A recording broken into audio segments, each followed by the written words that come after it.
Victoria Ashford slammed her hand on the table. "You're fired. Get out." Marcus Williams stood there, mop in hand, worn uniform, the entire hotel staff watching. His voice barely a whisper. "Ma'am, my daughter needs her medication tonight. Can I at least get my last paycheck?" Victoria turned her back. "Security will mail it." Marcus walked toward the exit, head down, dignity stripped. Then the sound hit. Rotor blades, thundering, shaking the chandeliers. A U.S. Army Black Hawk dropped into the parking lot. A colonel stepped out. Megaphone raised. "We're here for Master Sergeant Shadow Wolf. We know he's inside." Victoria froze. Marcus stopped walking. The whole lobby went silent. Comment your city below. Let's see how far this story travels. The Grandview Hotel, 6:47 a.m. Marcus Williams pushed his mop across the marble floor. Slow, methodical, invisible. That's how he liked it. Invisible. 38 years old. Single father. Black man, in a white uniform, pushing a yellow bucket through a $400 million hotel, where rooms cost more per night than he made in a week. He'd been here 3 years. Never late, never sick, never complained. The other staff called him Ghost. Not because he was quiet. Because he moved like he wasn't there. Like he'd trained himself to disappear. Nobody asked why. Nobody asked anything about Marcus Williams. His supervisor, a nervous man named Gerald, walked up fast, clipboard shaking in his hands. "Marcus, board meeting in the Azure Ballroom. They need the floors spotless in 20 minutes. Marcus nodded. "Already done. Finished at 5. Gerald blinked. 5? That's a 4,000 square foot room. "I know." Gerald stared at him. 3 years and he still couldn't figure this man out. A janitor who worked like a machine, never tired, never slow, never made a mistake. "How do you do that?" Gerald asked. Marcus just shrugged. "Practice." He didn't explain that in his former life he could set up a forward operating base in hostile territory in under 3 hours. Cleaning a ballroom was nothing. Marcus checked his watch. 7:15 a.m. Nia would be waking up soon. His daughter. 9 years old. Bright eyes, bright smile. The only light in his world. She had sickle cell disease. The severe kind. The kind that meant pain crises, hospital visits, medications that cost more than his rent. Every month the same math. Rent, utilities, food, medicine. Medicine always won. Everything else could wait. Marcus pulled out his phone. One text from his neighbor, Mrs. Patterson. "Nia's up. Made her breakfast. She's asking when Daddy's coming home." Marcus typed back, "Tell her I'll be there by 4. Tell her I love her." He put the phone away, squeezed the mop handle. 4 more hours. Then he'd pick up her prescription. Then he'd go home. Then he'd make her favorite dinner, spaghetti with extra cheese. Then he'd watch her fall asleep. That was his whole world now. That was enough. 8:30 a.m. The executive floor was buzzing. Victoria Ashford, CEO of Grandview Hospitality Group, stepped out of the elevator, heels clicking, eyes sharp, jaw tight. 33 years old. Youngest CEO in the company's history, not by choice. Her mother, Eleanor Ashford, built this empire from nothing. 1 hotel became 5. 5 became 20. 20 became a dynasty. Then 6 months ago, Eleanor collapsed in this very lobby. Heart attack. Dead before the ambulance arrived. Victoria inherited everything. The hotels, the board, the doubt. She's too young. She's too emotional. She'll run it into the ground. Victoria heard the whispers, saw the looks, felt the knives waiting for her back. So she became ice. No weakness, no mercy, no mistakes. Her assistant, a young woman named Rachel, hurried beside her. "Ma'am, the board meeting is in 30 minutes. Also, there's been a complaint from the night manager about one of the janitorial staff." Victoria didn't slow down. What kind of complaint? Unauthorized cleaning methods. One of the janitors has been using some kind of industrial technique that's not in our protocol manual. Victoria stopped, turned. Unauthorized? Yes, ma'am. He's been doing it for months, apparently. The night manager finally reported it. Victoria's eyes narrowed. Unauthorized meant unapproved. Unapproved meant liability. Liability meant weakness. Who is it? Rachel checked her tablet. Marcus Williams, third floor janitorial staff. Get him. Marcus was restocking supplies in the utility closet when Gerald found him. Marcus, CEO wants to see you. Now. Marcus straightened. What for? Gerald's face was pale. I don't know, but she doesn't look happy. Marcus followed Gerald through the service corridors. His mind was calm, his heartbeat steady. He'd faced Taliban ambushes with less warning. A hotel CEO didn't scare him. But something in Gerald's voice made him uneasy. Something wrong. They reached the main lobby. Victoria stood near the front desk, Rachel beside her, 3 security guards behind her. The morning shift was arriving. Housekeepers, bellhops, front desk staff, maybe 50 people in the lobby now. Victoria saw Marcus approach. Her eyes locked on him. You're Marcus Williams. Yes, ma'am. You've been using unauthorized cleaning techniques in this hotel. It wasn't a question, it was an accusation. Marcus kept his voice level. I've been using a sanitization method I learned in the military. It's more effective than the standard protocol. Kills 99.9% of bacteria in half the time. It's not in our manual. No, ma'am, because it's better than what's in your manual. The lobby went quiet. Gerald closed his eyes. Oh no. Victoria's jaw tightened. Excuse me. Marcus didn't flinch. Your protocol uses a chlorine-based solution with a 15-minute contact time. My method uses a quaternary ammonium compound with UV activation. 8 minutes. Better coverage. Fewer chemicals. I've been using it in high-traffic areas to reduce contamination risks. Victoria stared at him. Nobody talked to her like this. Nobody. You're telling me you know better than our certified protocols. I'm telling you I've sanitized field hospitals and combat zones. I know what works. Whispers rippled through the staff. Combat zones. The janitor. Victoria felt the eyes on her, felt the doubt, felt the challenge. This man was undermining her, in front of everyone. She couldn't show weakness, couldn't back down, couldn't let a janitor make her look uncertain. Her voice turned cold. Mr. Williams, you don't follow protocol. You don't work here. Marcus felt it coming, saw it in her eyes, the fear disguised as authority. Ma'am, you're fired. Effective immediately. The lobby gasped. Marcus stood still. His hands didn't shake. His expression didn't change. But inside something cracked. Not for himself, for Naya. Her medication. $180. Due today. He had $127 in his account. His voice came out quiet, controlled. Ma'am, I have a daughter. She's sick. Her medication is due tonight. Can I at least get my last paycheck before I go? Victoria heard him. She saw the desperation he was trying to hide. But 50 staff members were watching. The board meeting was in 20 minutes. She couldn't show softness, couldn't show hesitation. Compassion was weakness. Her mother taught her that. Security will mail your final check. Please surrender your badge and leave the premises. Marcus unclipped his badge, handed it to Gerald. Their eyes met for a second. Gerald looked away, ashamed. Marcus turned, walked toward the service exit. 50 people watched him go. Some felt bad. Most stayed silent. Victoria's voice rang out behind him. Let this be a reminder to all staff. Protocol exists for a reason. Deviation will not be tolerated. Marcus pushed through the door. The morning sun hit his face. He stood there, alone, unemployed, unable to afford his daughter's medicine.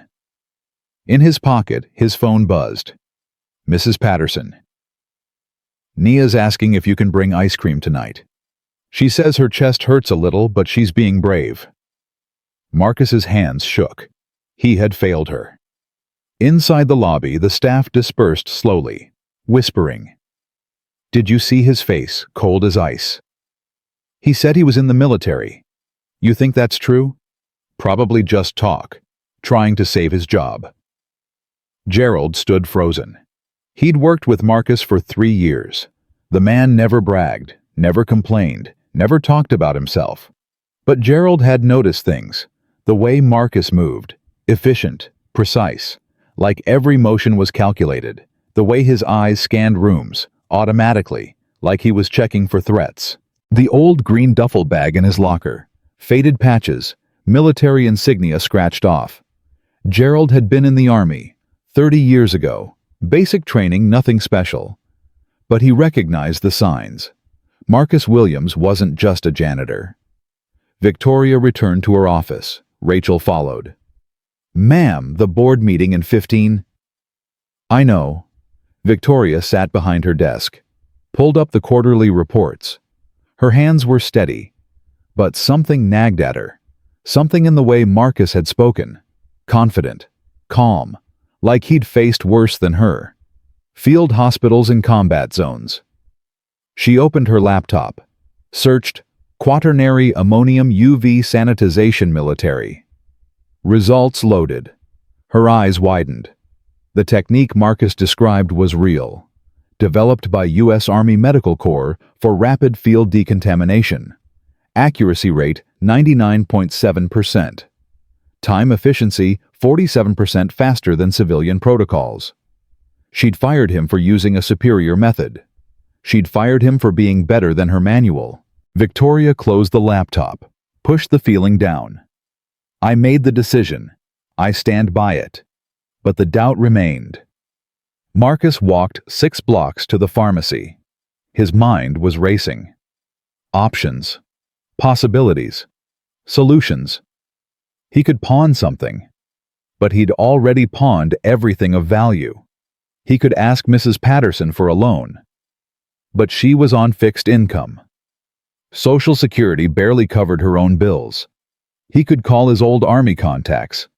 But that would mean explaining, answering questions, reopening doors he'd sealed shut. No. He'd figure it out. He always did. The pharmacy was small, independent. Mr. Okonkwo, the owner, knew Marcus by name. Marcus approached the counter. I'm here for Nia Williams, the hydroxyurea prescription. Mr. Okonkwo typed on his computer. His face fell. Marcus, it's $183.47 with the price increase this month. Price increase. The manufacturer raised it again. I'm sorry, I can't control it. Marcus pulled out his wallet, counted the bills. The coins, $127.34. I'm short. Mr. Okonkwo looked at him with pain in his eyes. Marcus, I wish I could help, but I'm barely keeping this place open. Insurance companies, regulations, the big chains. I understand. Marcus stood there, staring at the money in his hand. Not enough. Behind him, the door chimed. Someone entered. He didn't turn around. Mr. Okonkwo leaned forward, lowered his voice.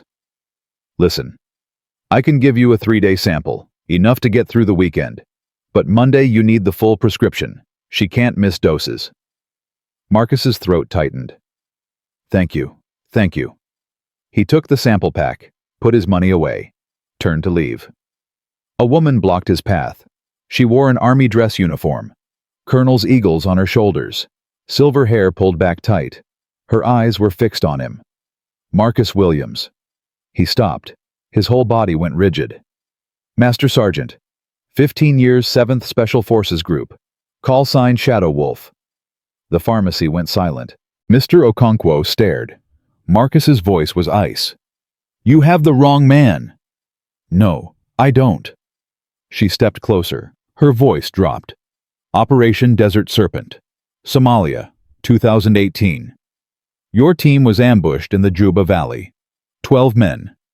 You carried 3 wounded through 12 miles of hostile territory, evaded enemy patrols for 6 hours, killed 7 insurgents with a knife when your ammunition ran out. Marcus didn't move, didn't breathe. You saved 9 men that night, received the Silver Star, Purple Heart, Army Commendation Medal. That man is dead. Then I'm talking to his ghost. She pulled out a tablet. Because 6 American aid workers are being held hostage in Sudan. They've been captive for 72 hours. 2 rescue attempts have failed. 4 soldiers are dead. She showed him satellite imagery. A compound. Armed guards. Heat signatures. Standard protocols aren't working. Our analysts can't crack the pattern. But you can. I'm a janitor. You're Shadow Wolf, the best reconnaissance specialist the Army has ever produced. And right now, 6 people, including 2 children, are going to die unless someone who knows that terrain can find a way in. Marcus stared at the screen. His trained eye was already working, already analyzing. Guard rotation, 3-hour cycles. Blind spot on the northwest corner. Structural weakness near the generator. He shut it down, pushed the tablet away. I have a daughter. She needs me. I'm not going back. The colonel didn't flinch. One of those hostages is a single mother, Sarah Chen. She's a doctor. She went to Sudan to help refugees. Her daughter is 8 years old. Her name is Lily. Marcus closed his eyes. Lily is waiting at home, just like your daughter, wondering if her mom is coming back. Silence. The colonel continued. I'm not asking you to go to Sudan. I'm asking you to look at the intel. Find something we missed. That's all. Marcus opened his eyes. And if I do? If I find something? Then 6 people come home, including Sarah, including the 2 children. Marcus thought of Nia, waiting at home, trusting him to come back. Then he thought of Lily, 8 years old, wondering if she'd ever see her mother again. The same age Nia was when her mother died. The same fear, the same prayers, the same desperate hope. Where's your command center? The colonel almost smiled. We've set up at the Grandview Hotel, conference room. The CEO gave us access. Marcus laughed, a bitter, hollow sound. Of course she did. Victoria was in the board meeting when Rachel burst in. Ma'am, you need to see this, now. Victoria looked at the board members, 8 faces staring at her. We're in the middle of, Ma'am, the Army is landing a helicopter in our parking lot. The room went silent. Victoria stood, walked to the window. Below, a U.S. Army UH-60 Blackhawk descended through the morning air. Rotor wash scattered debris across the perfectly manicured grounds. Soldiers poured out, armed, tactical gear, setting up a perimeter. A colonel walked toward the hotel entrance, and beside her in his worn janitor uniform walked Marcus Williams. Victoria's blood went cold. What the hell? The board chairman, an old man named Harrison, joined her at the window. That's a special operations transport. I was in the Pentagon for 30 years. I know that insignia. Whoever they're here for, it's not small. Victoria watched Marcus walk through the lobby doors. Head high, shoulders back. He moved different now, not like a janitor, like a soldier. Rachel appeared at the door, face white. Ma'am, the colonel is requesting full access to our Azure conference room. She says it's a matter of national security, and she says... Rachel swallowed. She says they're here for Marcus Williams. The board erupted. The janitor? What does the Army want with a janitor? This is absurd. Victoria said nothing. She just stared out the window. 30 minutes ago, she'd fired Marcus Williams in front of 50 staff members. Called him a protocol violation, a liability. Now the United States Army was landing helicopters for him. Harrison's voice was quiet. Victoria, what did you do?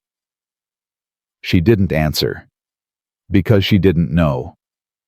The Azure conference room transformed into a military command center in less than an hour. Satellite feeds, secure communications, armed guards at every entrance. Marcus stood at the center table. The colonel, her name was Colonel Diana Reeves, spread classified documents in front of him. Sudan, Darfur region. The compound is here. She pointed at the map. Held by a militia group called the Red Hands. They took the aid workers 5 days ago, demanding $20 million ransom. Marcus studied the imagery. His mind slipped back into the old patterns. The old training, terrain analysis, threat assessment, ingress and egress routes. You've tried 2 insertions. Yes, both failed. They have early warning systems we can't locate. Our teams get within 2 clicks and the compound goes dark. Hostages moved. Clock resets. Casualties. 4 dead. 7 wounded. Marcus's jaw tightened. Show me the thermal scans. She pulled up the data. Heat signatures bloomed across the screen. Marcus leaned in, eyes scanning, processing. There, he pointed. Northwest corner. The heat signature is wrong. Colonel Reeves frowned. That's just a generator. No, the thermal bloom is too diffuse. A generator that size would produce a concentrated signature. This is dispersed. They're venting heat underground. Underground. Tunnel system. They're moving the hostages through tunnels when they detect incoming aircraft. That's why your teams can't pin them down. Reeves stared at the screen, then at Marcus. Our analysts looked at this for 3 days. Your analysts weren't trained by Master Sergeant Damon Cole. Reeves went quiet. She knew that name. Everyone in Special Forces knew that name. Damon Cole, legend, killed in Somalia. Operation Desert Serpent. Marcus's partner. Marcus's best friend. I'm sorry, Reeves said softly. I know what he meant to you. Marcus didn't respond. His eyes stayed on the screen. The tunnel entrance. It'll be disguised. Natural terrain feature. Cave mouth or dried riverbed. Find that you find the hostages. And if we find it, what then? Marcus traced his finger along the map. Insertion here. 3 clicks east. Night approach through the wadi. Tunnel entrance will have minimal security because they think it's hidden. You want us to go through the tunnel? I want you to collapse it. Reeves blinked. Collapse it. The tunnels are their escape route. Take that away, they're trapped in the compound. Standard assault from the south. They'll have nowhere to run. Reeves studied his face. The certainty. The calm. How do you know this will work? Marcus finally looked at her. Because it's exactly what Damon would have done. Victoria stood outside the conference room, watching through the glass. She saw Marcus commanding the room, saw military officers deferring to him, saw classified documents spread across the table. Rachel appeared beside her. Ma'am, I found his file. His personnel file. His military file. It was sealed, but the colonel's office released a summary. Rachel's hand trembled as she handed over the tablet. Victoria read, Master Sergeant Marcus Williams, enlisted 2006, 7th Special Forces Group, MOS 18B Special Forces Weapons Sergeant, Advanced Reconnaissance and Direct Action Specialist, deployed Afghanistan 4 tours, Iraq 2 tours, Somalia, Niger, Syria. Commendations, Silver Star, Bronze Star with Valor, Purple Heart 2, Army Commendation Medal 4. Combat Infantryman Badge, Operation Desert Serpent, 2018. Led element through 12 miles of hostile territory under fire. Personally eliminated 7 enemy combatants in close combat. Evacuated 3 wounded personnel. Saved 9 lives. Victoria's hands shook. Note, voluntarily separated from service in 2019 following death of spouse. Single parent to daughter with chronic medical condition. She looked up, through the glass. Marcus was pointing at something on a screen. The colonel was nodding. Victoria had fired a decorated war hero, a man who saved 9 lives, a man who gave 15 years to his country. She'd fired him for cleaning a floor too well. Her mother's voice echoed in her head. Control everything. Show no weakness. But what if her mother was wrong? What if strength wasn't about control? What if it was about seeing people for who they really were? 3 hours later, the operation was green-lit. Marcus had identified the tunnel network, the structural weakness, the optimal assault vector. Army engineers were already preparing the charges. Colonel Reeves approached him. "Master Sergeant, on behalf of SOCOM, thank you. Your analysis may have just saved 6 lives." Marcus nodded, said nothing. "There's something else." Reeves pulled out an envelope. "Your daughter's medical bills. The Army wants to cover them. Full scholarship to any school of her choice when she's ready." Marcus stared at the envelope. "I didn't do this for money." "I know. That's why you're getting it." She pressed the envelope into his hand. "You served your country for 15 years. You bled for it. You lost friends for it. The least we can do is make sure your daughter doesn't suffer because of it." Marcus's eyes burned. He blinked hard. "She's all I have." "I know." Reeves smiled. "That's why you're such a good father." She turned to leave. Stopped. "One more thing. The CEO, Victoria Ashford. She's been watching through the window for 3 hours." Marcus glanced toward the glass. Victoria was still there, face pale. "What about her?" "I told her everything. About you. About Somalia. About what you sacrificed." Reeves paused. "I think she understands now." Marcus said nothing. "Don't be too hard on her," Reeves added. "She's young. She's scared. She made a mistake. But she's not evil, just lost."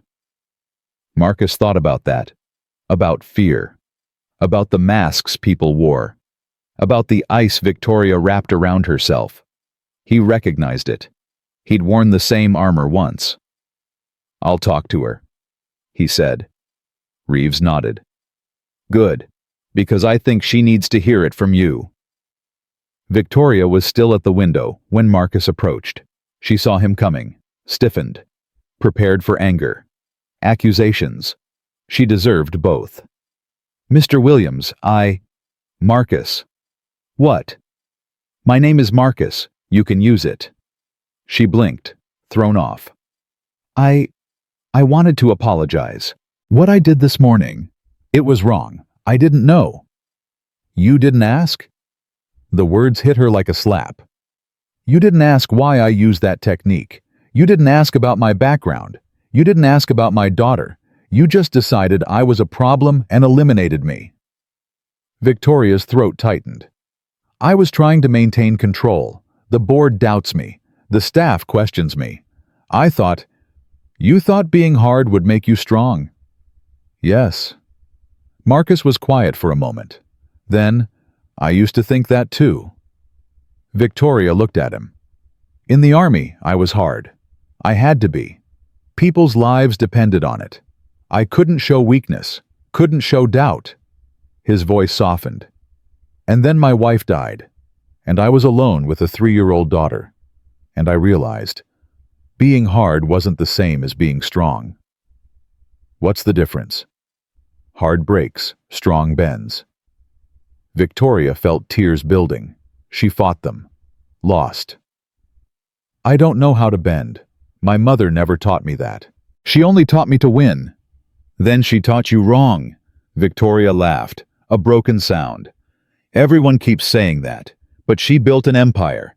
She's gone, and you're here, and you have to decide what kind of leader you want to be." Silence. Marcus continued. "You can be the woman who fired a single father in front of 50 people for doing his job too well. Or you can be someone else. Someone better." How? By seeing people, really seeing them, not as problems to solve, as humans, with stories, with struggles, with reasons for why they do what they do. Victoria wiped her eyes. "I don't know if I can." "You can. I've seen hard people change. I've seen killers become healers. I've seen broken men become fathers." He paused. I've seen myself change, and I was harder than you. Victoria looked at him. This man she'd humiliated. This man who had every right to hate her. He was offering grace instead. Why are you helping me? She asked. Because you remind me of someone. Who? Me. Before I learned that the strongest thing you can do is admit you're wrong.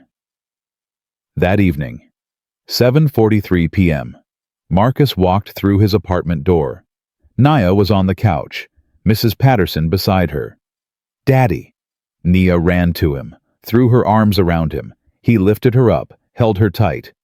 Hey, baby girl, how you feeling? Better now that you're home. He kissed her forehead, carried her to the couch. Mrs. Patterson stood. Marcus, I saw the news. They're saying you're some kind of hero. Army helicopters, secret missions. Is it true? Marcus smiled. It's complicated. Well, I always knew you were special. The way you carry yourself, the way you love that child. She gathered her purse. You're a good man, Marcus Williams. Don't let anyone tell you different. She left. Marcus sat with Nia, pulled her close. Daddy. Yeah, baby. Are you a superhero? He laughed. No, sweetheart. I'm just your dad. Mrs. Patterson says you saved people in the army. Is that true? Marcus was quiet for a moment. Then, I tried to, a long time ago. Why did you stop? He looked at her. This beautiful girl, his whole world. Because I found something more important to protect. Nia smiled, snuggled against him. Daddy. Yeah. I'm glad you're my superhero, even if you don't wear a cape. Marcus held her tighter, kissed her hair. Me too, baby. Me too. His phone buzzed. Unknown number. He checked the message. Master Sergeant. Operation successful. All 6 hostages recovered. 0 casualties. The tunnel collapse worked exactly as you predicted. Sarah Chen is on her way home to her daughter. You saved them, again. Colonel Reeves. Marcus stared at the screen. 6 people. Alive. Going home to their families. Because he remembered. Because he still had it. Because Damon's training never left him. Nia's voice drifted up. Daddy, you okay? He put the phone away, smiled. Yeah, baby. Everything's perfect. Outside, the night settled over the city. And Marcus Williams, the janitor, who was never just a janitor, held his daughter close and breathed. For the first time in years, he felt something he'd forgotten. Peace. The next morning came too fast. Marcus woke at 4:30 a.m., his body still running on military time. 15 years of discipline didn't disappear just because he'd hung up the uniform. He lay still for a moment, listening to Nia's breathing in the next room. Steady, clear, no wheezing. The sample medication was working, but it would only last until Monday. He pushed himself out of bed, splashed water on his face, and stared at the mirror. The man looking back at him seemed older than 38. Gray creeping into his temples. Lines around his eyes that hadn't been there 5 years ago. Somalia did that. Grief did the rest. His phone buzzed on the counter. Unknown number again. He answered. Williams. Master Sergeant, this is Colonel Reeves. I wanted to give you an update personally. Marcus leaned against the sink. I'm listening. Sarah Chen landed at Andrews Air Force Base 2 hours ago. She's with her daughter now. The other hostages are being debriefed, but they're all healthy, all safe. Marcus closed his eyes. 6 people. Home. The mission commander wanted me to pass along a message, Reeves continued. He said the tunnel collapse was textbook. Said it was the cleanest extraction he's seen in 20 years. It wasn't me. Your people did the work. Our people followed your plan. There's a difference. Reeves paused. Marcus, I have to ask. Have you thought about coming back? No. The army could use... I said no. Silence on the line. I have a daughter, Colonel. She needs her father alive and present. Not deployed to some desert waiting to catch a bullet. I understand. Do you? Reeves's voice softened. I do. More than you know. I have 2 kids. Missed their entire childhoods chasing missions. My son barely knows me. My daughter won't return my calls. She exhaled. You made the right choice, Marcus. Don't let anyone tell you otherwise. Marcus didn't respond. One more thing, Reeves said. Victoria Ashford. She's been calling my office since last night. Wants to speak with you. Says it's urgent. I don't work for her anymore. Maybe that's what she wants to change. Marcus ended the call without answering. He didn't want his job back. He didn't want Victoria's guilt or her apologies. He wanted to make his daughter breakfast, take her to school, and figure out how to pay for her medication by Monday. That was enough.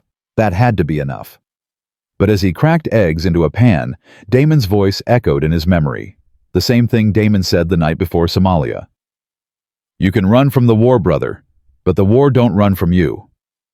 Marcus pushed the thought away, focused on the eggs, on the bacon, on Nia's footsteps padding down the hall. Daddy, you're making breakfast. She ran to him, wrapped her arms around his waist. He lifted her onto the counter, kissed her forehead. Scrambled or sunny. Scrambled with cheese. You got it, princess. She watched him cook, swinging her legs. Daddy. Yeah, baby. Mrs. Patterson said you used to fly helicopters. Is that true? Marcus kept his eyes on the pan. Sometimes. Was it scary?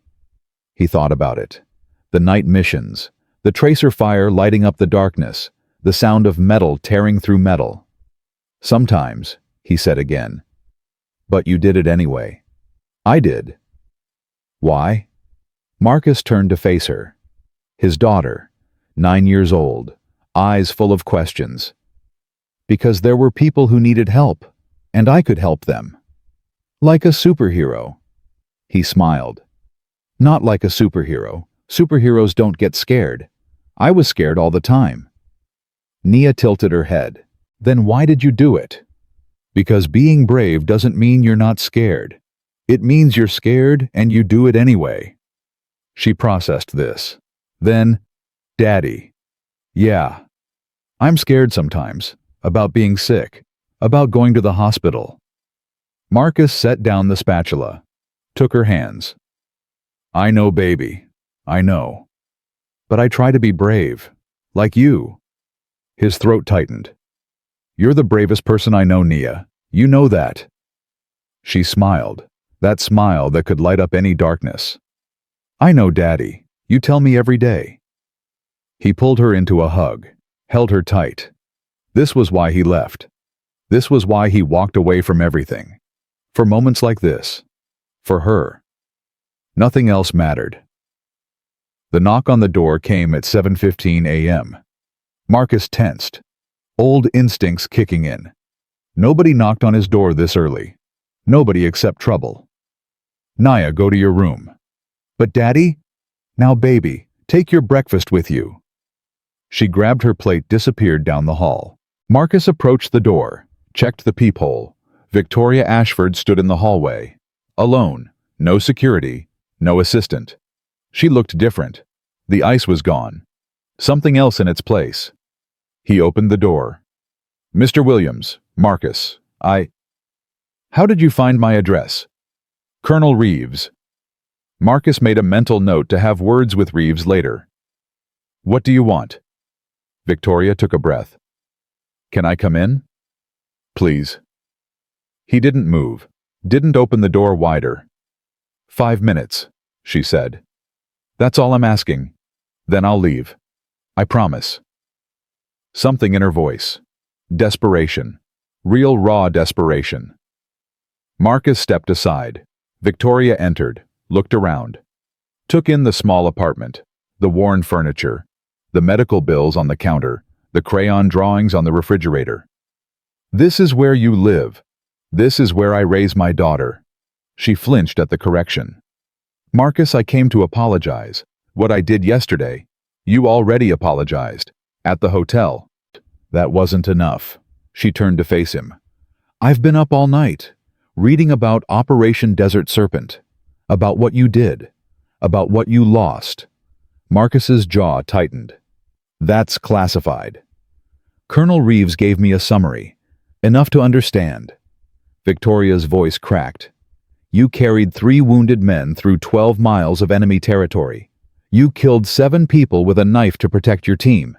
You held your best friend while he died. Stop. And then you came home, alone. Your wife had just passed. Your daughter was 3 years old, and instead of falling apart, you held it together. For her. I said stop. You took a janitor job because it let you be home by 4 every day. Because you could pick her up from school, because you could make her dinner and help with her homework, and be there when she woke up from nightmares. Marcus's hands were shaking now. What's your point? Victoria stepped closer, her eyes wet. My point is that I fired a hero. I humiliated a man who deserved a medal, not a termination, and I did it because I was scared and stupid and so obsessed with control that I couldn't see what was right in front of me. Silence.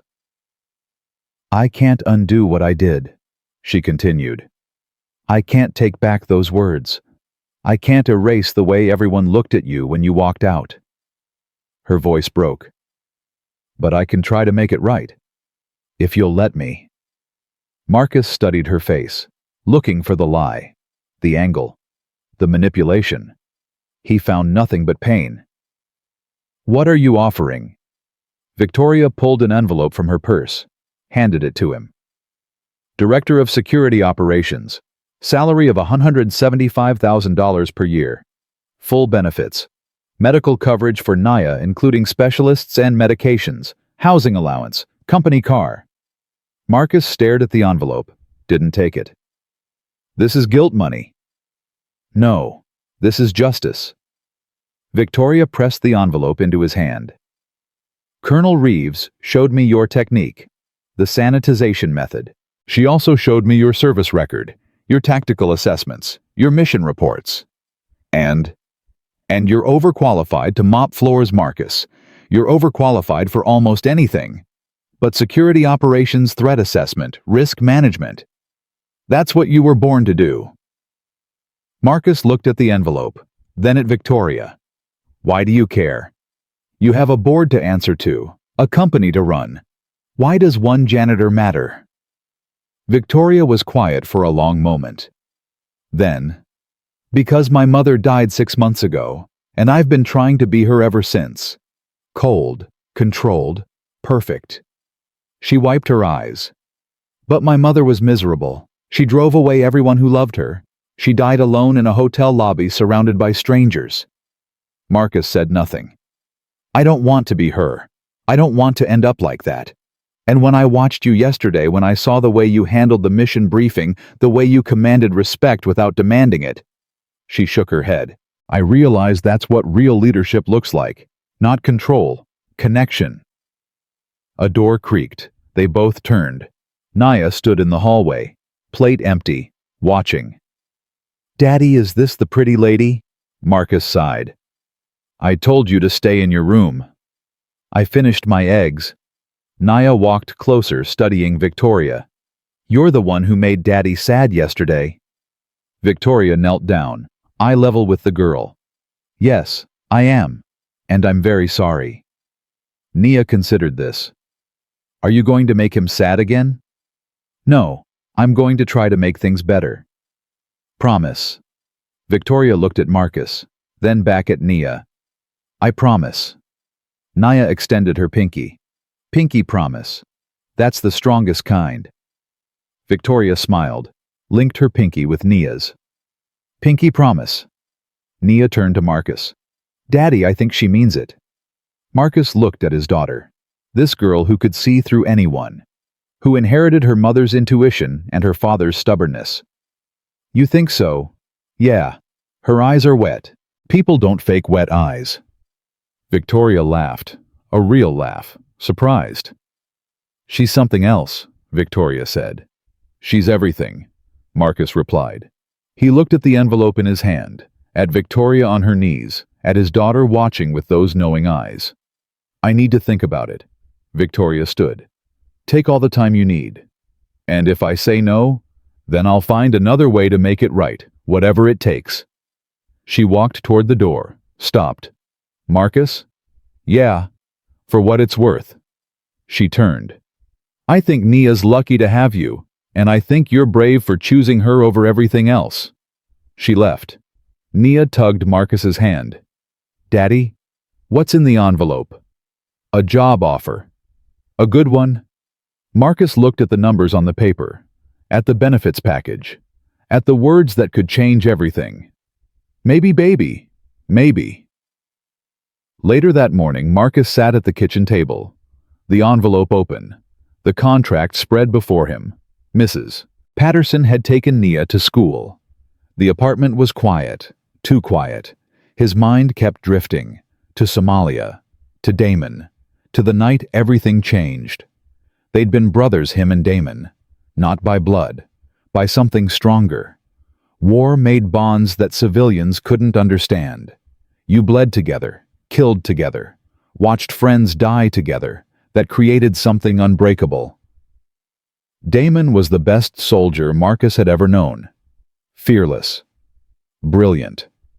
The kind of man who could read a battlefield like a book and find the one page that mattered. They'd served together for 8 years. 4 tours. Dozens of missions. Never lost a man under their command. Until Somalia. The ambush came at 0347. They were extracting a CIA asset from a safe house in the Juba Valley. 12 men. 3 vehicles. Standard operation. Nothing was standard about what happened next. RPG hit the lead vehicle. Then the second. Then chaos. Marcus remembered the screams. The gunfire. The way the darkness lit up like daylight with every explosion. He remembered carrying 2 wounded operators through the riverbed while Damon provided cover fire. Remembered the moment Damon's voice came through the radio. Shadow Wolf, I'm hit. Keep moving. Marcus had gone back, against orders, against sanity. He found Damon behind a burned-out truck. 3 bullets in his chest. Still firing his rifle. Still fighting. You stupid son of a bitch! Damon had said, blood bubbling from his lips. I told you to keep moving. I don't take orders from dying men. Marcus had lifted him, carried him 300 meters to the extraction point. But they were pinned down. No air support. No backup. That's when Marcus did what he was trained to do, what Damon had taught him. He went hunting. 7 enemy fighters stood between them and survival. Marcus killed all 7 in 11 minutes. Knife work. Close quarters. Silent. When the rescue bird finally arrived, Marcus was the only one standing. Damon was gone. So were Corporal Rivera and Sergeant Chen. But 9 men went home. 9 men lived because Marcus Williams refused to accept the impossible. He never flew again. He never wanted to. The medal ceremony was a blur. Handshakes he didn't remember. Words that meant nothing. They gave him a silver star for conspicuous gallantry in action. He gave it to Damon's mother. Told her Damon had earned it. 3 months later, Keisha, his wife, collapsed in their living room. Undiagnosed aneurysm. Dead before the paramedics arrived. Naya was 3 years old, standing in the doorway, watching her mother die. Marcus held his daughter that night and made a decision. No more missions. No more war. No more darkness. He would give Naya the life he never had, stable, safe, present, even if it meant mopping floors for the rest of his days. His phone rang, pulled him back to the present. Williams. Marcus, it's Gerald, from the hotel. Marcus frowned. Gerald. I know you don't work here anymore, but Gerald's voice was shaking. Something's happening. The staff, they're all talking. About what you did. About the army. I didn't do anything. That's not what they're saying. Frank, the old maintenance guy, he found your file. The one Colonel Reeves left behind. He's been showing everyone. Marcus's stomach dropped. What file? Your service record. The medals. Everything. Gerald paused. Marcus, people are demanding that Victoria bring you back. Some are threatening to quit if she doesn't. The union's getting involved. That's not what I wanted. I know, but you should know something else. Victoria called an emergency board meeting this morning. She's fighting for you, Marcus. Really fighting. Marcus was silent. Whatever happened between you two? Gerald continued. She's different today. I've never seen her like this. She actually apologized to the morning shift. Apologized. In front of everyone. What did she say? She said she was wrong, that she fired a hero, that she let fear make her cruel. Gerald's voice softened. And then she said she was going to fix it, even if the board fired her for trying. Marcus looked at the contract on the table. Marcus, you still there? Yeah, I'm here. Are you going to take the job? Marcus thought about Nia, about the medication, about the medical bills stacked on the counter. He thought about Damon, about what his brother would say if he could see him now. I don't know yet, Marcus said, but I'm thinking about it. He hung up. The apartment was still quiet, still empty. But something had shifted. For 5 years Marcus had been hiding. From the army. From his past. From the man he used to be. But you couldn't hide forever. The war always found you. Maybe it was time to stop running.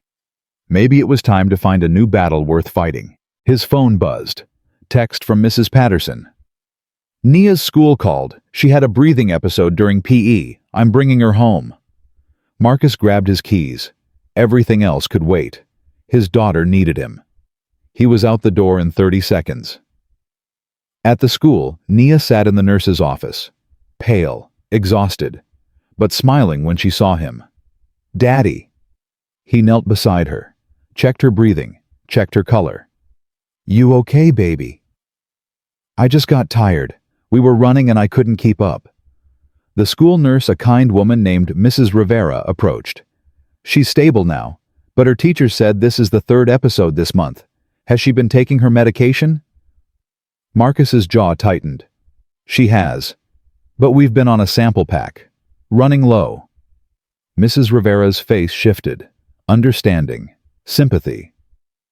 Mr. Williams, I don't want to overstep, but... She lowered her voice. There are assistance programs for families who need help with medication costs. I'm handling it. I know you are. But sometimes handling it means accepting help. Marcus looked at his daughter. Pale but smiling. Brave but tired. He'd been so focused on doing everything alone, on proving he didn't need anyone, on being strong for her. But what if being strong meant knowing when to accept help? Thank you, he said quietly. I'll look into it. He carried Nia to the car, buckled her in. Daddy. Yeah, baby? Am I going to be okay? He turned to face her, took her hand. You're going to be fine, I promise. Pinky promise. He linked his pinky with hers. Pinky promise. The strongest kind. She smiled, closed her eyes. He started the car. On the drive home his phone rang. Unknown number. He let it go to voicemail. The message came through a minute later. Victoria's voice. Marcus, it's Victoria. The board meeting is over. They approved the position, full package, everything I promised. She paused. But I want you to know something. If you say no, I understand. You don't owe me anything. You don't owe this company anything. Another pause. But if you're willing, if you can forgive what I did, I think we could build something good together. Something real. Her voice cracked. I'm trying to be better, Marcus. I'm trying to see people the way you do. It's hard, but I'm trying. The message ended. Marcus looked at Nia in the rearview mirror. Asleep now. Peaceful. He thought about the contract, the salary, the benefits, the medical coverage. He thought about what it would mean for Nia. Specialists. Better medications. A future without fear. And he thought about Victoria, about the ice melting, about the woman underneath. Maybe people could change. Maybe second chances were worth giving. Maybe the war wasn't over, just different now. He pulled into the apartment parking lot, sat there for a moment. Then he picked up his phone, dialed. "Victoria, it's Marcus." "Marcus, did you get my message?" "I did." Silence. "I have conditions," he said. "Name them." "First, I leave by 4 every day. No exceptions. My daughter needs me home." "Done." "Second, I build my own team. No interference from the board." "Done." "Third, you treat every employee the way you treated me today. No more public firings. No more humiliation." Victoria was quiet for a moment. "Done," she said finally. "What else?" Marcus took a breath. "One more thing. Anything. This isn't about gratitude. It's not about guilt. If I take this job, it's because I believe you're going to be different, better. I understand. If you prove me wrong, if you go back to who you were, I walk. No discussion." "Fair. Then I'll see you Monday morning." He heard her exhale. Relief. "Thank you, Marcus. You won't regret this." "Don't make me regret it." He hung up. In the back seat, Naya stirred. "Daddy, are we home?" "Yeah, baby, we're home." He carried her inside, laid her on the couch, covered her with a blanket. She looked up at him with sleepy eyes. "Daddy, you look different." "Different how?" She thought about it. Lighter, like something heavy went away. Marcus smiled, kissed her forehead. "Maybe it did, baby. Maybe it did." He sat beside her, watched her drift back to sleep. Outside, the sun was setting, golden light through the curtains. Tomorrow would bring new challenges, new battles, new chances to fail or succeed. But tonight, he had everything he needed. His daughter, his purpose, his peace, and maybe, just maybe, a future worth fighting for. Monday morning arrived like a reckoning. Marcus stood in front of the mirror, buttoning a shirt he hadn't worn in years. White, pressed, professional. Nia had picked it out the night before, said it made him look like a boss. He didn't feel like a boss. He felt like a soldier walking into unknown territory without a map. "Daddy, you look so handsome." Nia bounced into the room, already dressed for school. Her energy was back. The medication was working, the real medication this time, not samples. Victoria had expedited the benefits package. Full coverage started Friday. Marcus knelt down, adjusted Nia's backpack straps. "You ready for school? Are you ready for your new job?" He smiled. "Honestly, no." "That's okay. You told me being brave means doing it even when you're scared. When did you get so smart?" "I learned from you, Daddy." He pulled her into a hug, held on longer than usual. "Mrs. Patterson will pick you up at 3. I'll be home by 4:30. Promise?" "Promise." The drive to the Grandview took 20 minutes. Marcus parked in the employee lot, same spot he'd used for 3 years. But everything felt different now. The uniform was different. The access badge was different. The weight on his shoulders was different. He walked through the service entrance out of habit, then stopped himself, turned around, walked through the main lobby instead. 50 employees watched him pass. Some whispered, some stared. A few nodded with something like respect. Gerald intercepted him near the elevators. "Marcus, you actually came. Did you think I wouldn't?" "Honestly, I wasn't sure." Gerald lowered his voice. "Listen, there's something you should know. Not everyone's happy about this." "Who?" "Harrison, the board chairman. He's been making calls all weekend. Says Victoria overstepped. Says promoting a janitor to director makes the company look desperate." Marcus felt the familiar tension in his shoulders, the instinct to assess threats, to plan responses. What's he going to do about it? "I don't know yet, but watch your back." The elevator doors opened. Victoria stood inside, alone. "Marcus, good morning." "Ms. Ashford." "Victoria, please." She gestured for him to enter. Gerald stepped back, disappeared into the lobby. The doors closed. "You heard about Harrison?" Victoria said. It wasn't a question. "Word travels fast. He's going to challenge you. Today, in front of the senior staff." Marcus looked at her. "And you're telling me this because I want you prepared. Because I want you to know I'm on your side." She paused. "And because Harrison has been trying to force me out since the day my mother died. This isn't about you. It's about power. Everything's about power. Not everything." The elevator stopped. Doors opened. "Some things are about doing what's right." They walked together toward the executive conference room. Marcus could feel eyes on him from every direction. Curious, skeptical, waiting to see if he would fail. Inside, 12 senior staff members sat around a polished table. Department heads, vice presidents, people who'd built careers in hospitality while Marcus was crawling through deserts. Harrison sat at the far end, 72 years old, silver hair, cold eyes, the kind of man who measured worth in titles and pedigrees. "Ah, Mr. Williams."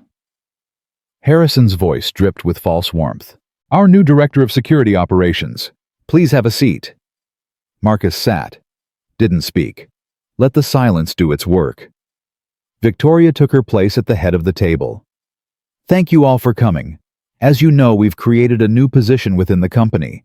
Marcus Williams will be overseeing all security operations, threat assessment, and risk management across our properties." A woman to Marcus's left, VP of Human Resources, according to her nameplate, raised her hand. "Ms. Ashford, I have to ask. Mr. Williams has no hospitality experience, no management background. His previous role was janitorial." "His previous role," Victoria said evenly, "was Master Sergeant in the United States Army Special Forces, 15 years of service, multiple combat deployments, decorated veteran." Silence. Harrison leaned forward. "With all due respect, Ms. Ashford, military service doesn't automatically translate to corporate leadership. This is a $500 million company. We need proven executives, not soldiers." "You're right," Marcus said. Everyone turned to look at him. "Military service doesn't automatically translate to corporate leadership. Neither does an MBA from Harvard. Neither does 20 years of climbing the ladder." He met Harrison's eyes. "What translates is competence, results, the ability to assess threats and neutralize them before they become problems." Harrison's jaw tightened. "And what threats exactly do you see in a hotel chain?" "Right now, about 15. The room stirred. 15. The HR VP looked alarmed. Marcus nodded.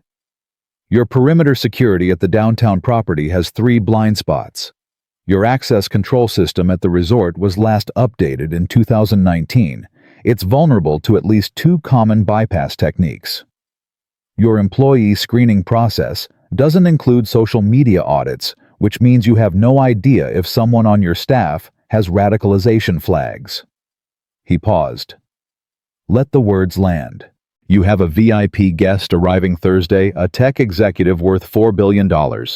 His security team submitted advance requirements last week. Your current protocols can't meet half of them." Victoria looked at him. She hadn't known about any of this. "How do you know all that?" she asked. "Because I spent the weekend reviewing your security infrastructure. From the outside, without credentials, using only publicly available information." Marcus turned back to Harrison. "That's what a soldier brings to corporate leadership. The ability to see what everyone else misses." Harrison's face had gone red. "This is you had no authorization to, I had initiative, something this company seems to lack." Marcus stood. "You want to know if I'm qualified? Give me 30 days. If I can't show measurable improvement in every security metric, I'll resign. No severance. No complaints." The room was silent. Victoria spoke first. "That sounds more than fair. Does anyone object?" Harrison looked around the table. No support, no allies willing to stick their necks out. 30 days, he said through gritted teeth. Not a day more." The meeting ended. Staff filed out whispering among themselves.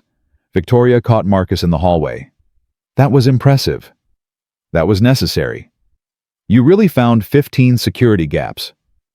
17, actually. I was being generous. Victoria laughed. A real laugh. You're going to be trouble, aren't you? The good kind, I hope. She stopped walking, turned to face him. Marcus, I need to tell you something. Harrison isn't just going to wait 30 days and hope you fail. He's going to sabotage you. That's how he operates. I figured. You need to be careful.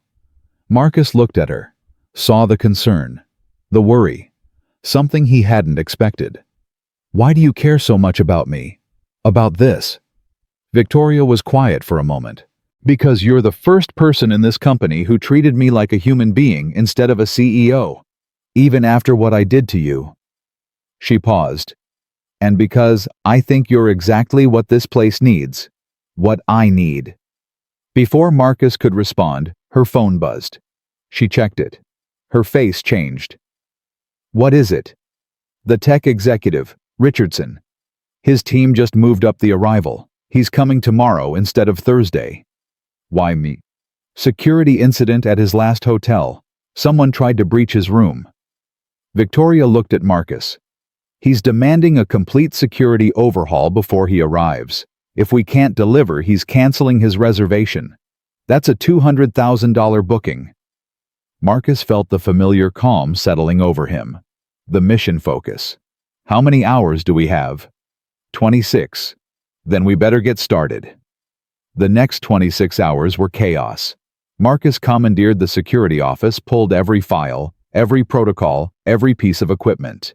He identified the weak points, designed solutions, implemented changes that should have taken weeks. He brought in 3 members of his old unit veterans who'd gone private sector after leaving the army.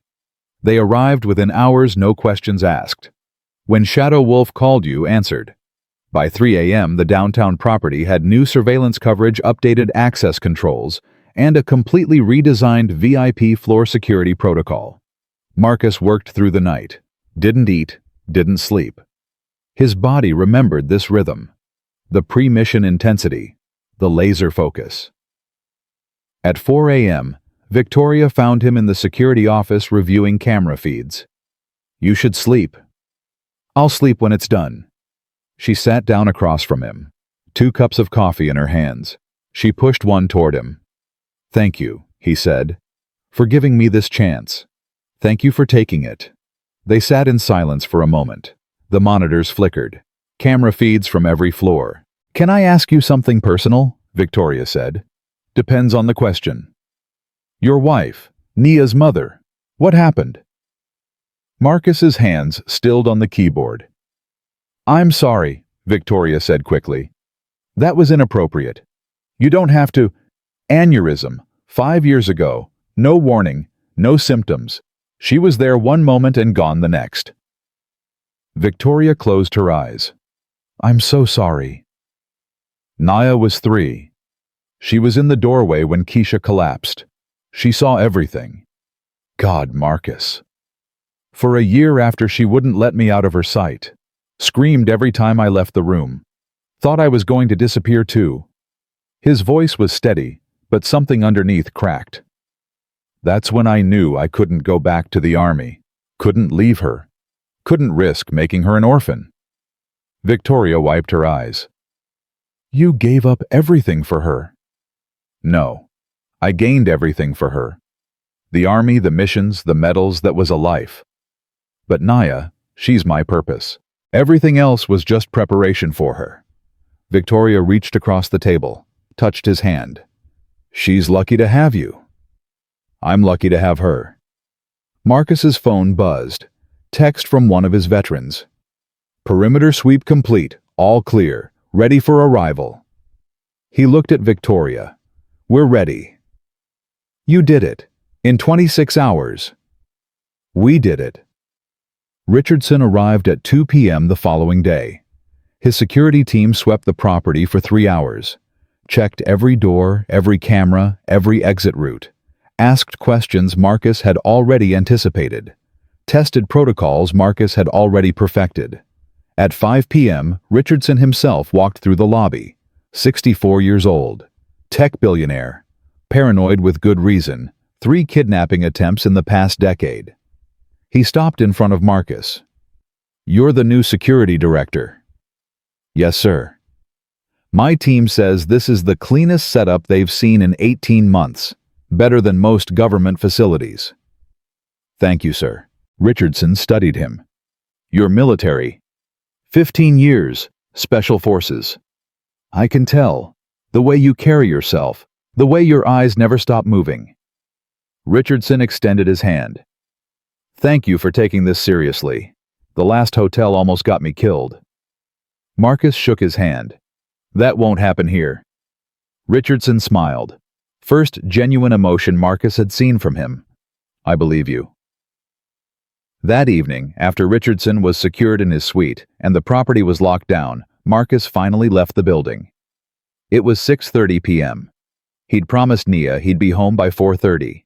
He'd broken his promise. The drive home felt longer than usual, the guilt heavier. When he walked through the door, Nia was on the couch with Mrs. Patterson, watching a movie. Her face lit up when she saw him. "Daddy?" She ran to him. He caught her, held her tight. "I'm sorry I'm late, baby." "It's okay. Mrs. Patterson made mac and cheese. I should have called. You were saving people, like before." She looked up at him with those eyes that saw everything. "Were you?" Marcus thought about Richardson, about the security gaps, about the threat that had been neutralized before it could materialize. "Yeah, baby, something like that." Nia smiled. "I knew it." Mrs. Patterson gathered her things. She was an angel, as always. "Thank you. I don't know what I'd do without you." "You'd figure it out. You always do." She patted his arm. "But you don't have to figure it out alone, Marcus. That's what community is for." After she left, Marcus made dinner. Real dinner this time, grilled chicken, vegetables, the good stuff. Nia helped, standing on her step stool, stirring the sauce with intense concentration. "Daddy." "Yeah, baby." "Are you going to work late a lot now?" The question hit him harder than any enemy fire. "I'm going to try not to." "But sometimes you will." "Maybe. Sometimes. When people need help." Nia was quiet for a moment. Then, "That's okay. I understand." "You do?" "Yeah, you're like a superhero. Superheroes have to save people. That's their job." She looked up at him. "But superheroes always come home too. Right?" Marcus's throat tightened. "Right, baby. Always." "Promise." "Promise." But even as he said the word, he felt the weight of it. The impossibility of guaranteeing anything. Life had taught him that. Keisha had taught him that. All he could do was try. Every day. To be there. To come home. To keep the promises he made to the only person who mattered. The phone rang at 9 p.m. Marcus checked the caller ID. Victoria. "Everything okay?" "Harrison just called an emergency board meeting. Tomorrow morning, 7 a.m. "About what?" "About you. He's claiming you violated protocol by bringing in outside contractors without board approval. Says it's grounds for termination." Marcus felt the familiar tension returning. The contractors were necessary. Richardson's team confirmed that. "I know. But Harrison doesn't care about results.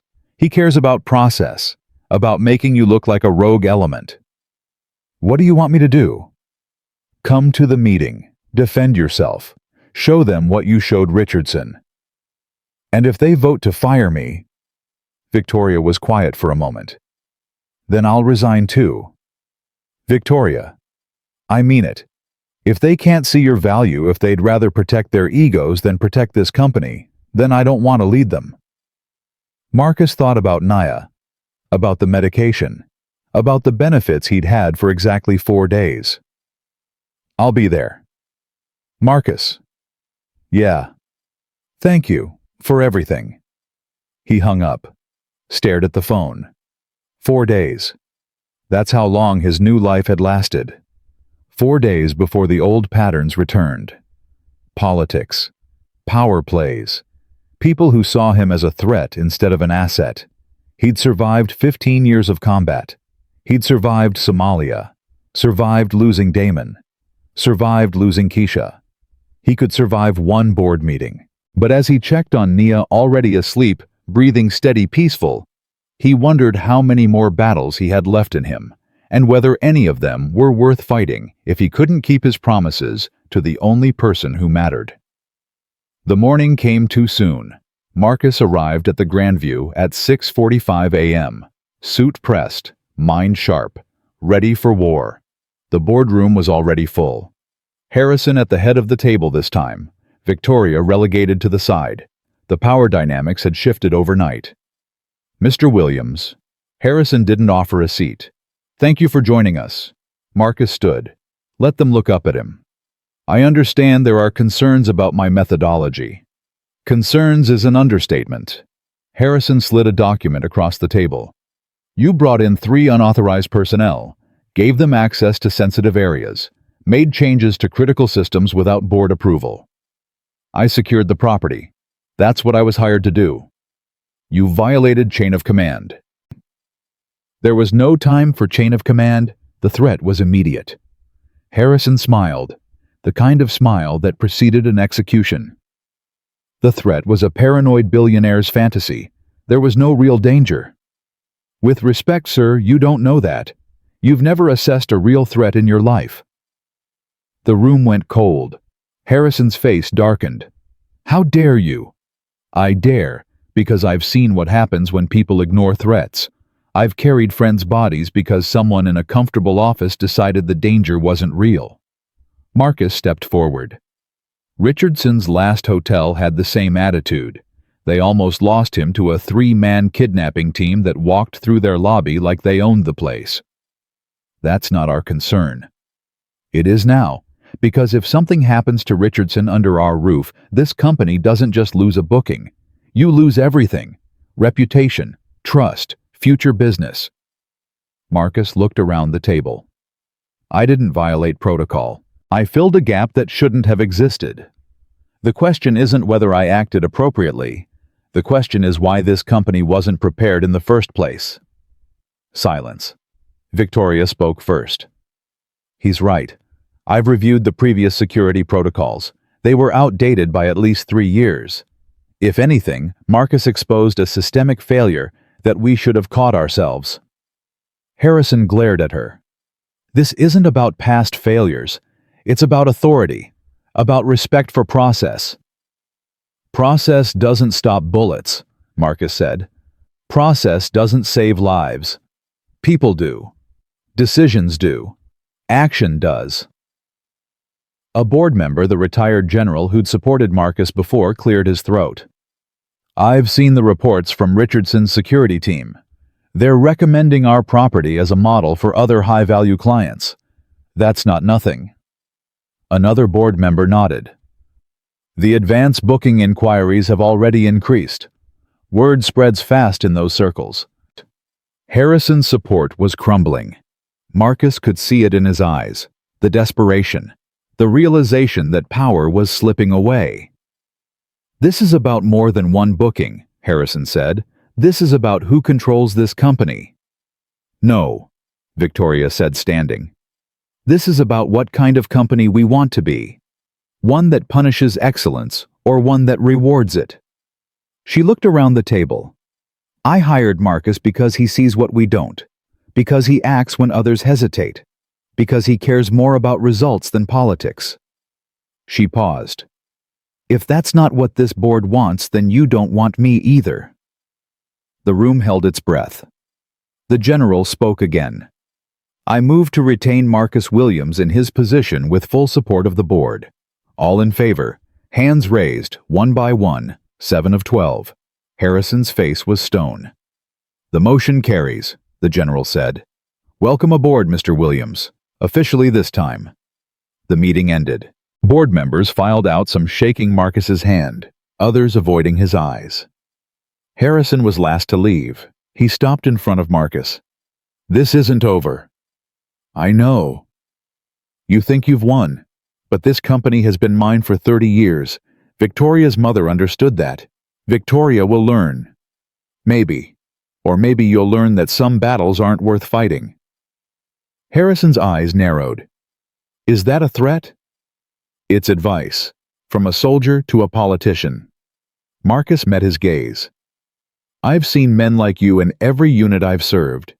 Men who care more about rank than mission. More about control than success. They usually get people killed." "I'm not afraid of you." "You should be. Not because I'm dangerous, but because I'm right." Harrison left without another word. Victoria found Marcus in the hallway. "That was intense. That was Tuesday."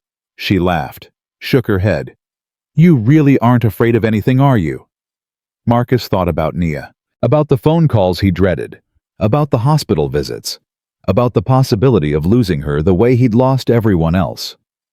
"I'm afraid of plenty," he said. "I just don't let it stop me." His phone buzzed. Text from Mrs. Patterson. "Nia says to bring ice cream. Rocky Road." Marcus smiled.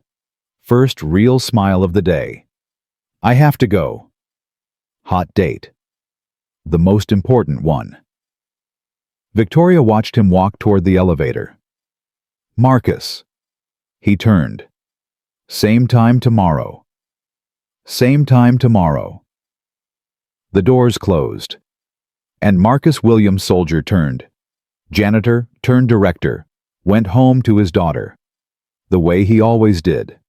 The way he always would. 3 weeks passed. Marcus settled into a rhythm he hadn't known in years.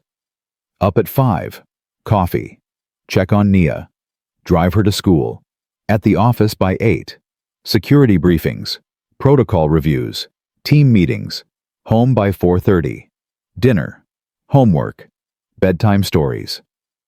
It wasn't the life he'd planned, but it was the life he'd built. And for the first time since Keisha died, it felt like enough. The Grandview flourished under his watch. Word spread through the executive protection circuit the hotel with the Special Forces director. High-value clients started requesting the property by name. Richardson extended his stay twice, then booked quarterly visits for the next 2 years. Victoria noticed. The board noticed. Even Harrison noticed, though he said nothing. Just watched. Waited. Marcus knew that silence. Had seen it before. In Afghanistan. In Somalia. The quiet before the ambush. But he pushed the thought aside. Focused on what mattered. Then the phone call came. It was a Tuesday. 2:47 p.m. Marcus was reviewing surveillance footage when his personal phone rang. Nia's school. "Mr. Williams, this is Principal Davidson. Nia collapsed during lunch. The paramedics are taking her to St. Michael's." Marcus was in his car before the principal finished speaking. The drive took 11 minutes. Felt like 11 hours. His hands gripped the wheel so tight his knuckles went white. Not again. Please. Not again. He'd watched Keisha collapse. Watched the life drain from her eyes while he stood helpless. He couldn't do it again. Couldn't survive it again. The emergency room was chaos. Marcus pushed through badge-out voice commanding. "Nia Williams, 9 years old. Brought in by ambulance." The nurse checked her screen. "Room 7. Doctor's with her now." Marcus ran. Nia lay on the bed, small and pale against the white sheets. An oxygen mask covered her face. Monitors beeped. IV dripped. "Daddy?" Her voice was weak. Scared, but alive. He grabbed her hand. "I'm here, baby. I'm here." The doctor, a woman in her 50s with kind eyes, stepped forward. "Mr. Williams, I'm Dr. Chen. Nia had a severe sickle cell crisis. Her oxygen levels dropped significantly. We've stabilized her, but she needs to stay overnight for observation." "Is she going to be okay?" "She's stable now. But this was a serious episode. We need to discuss her long-term care plan." Marcus nodded, couldn't speak. His throat was too tight. Nia squeezed his hand.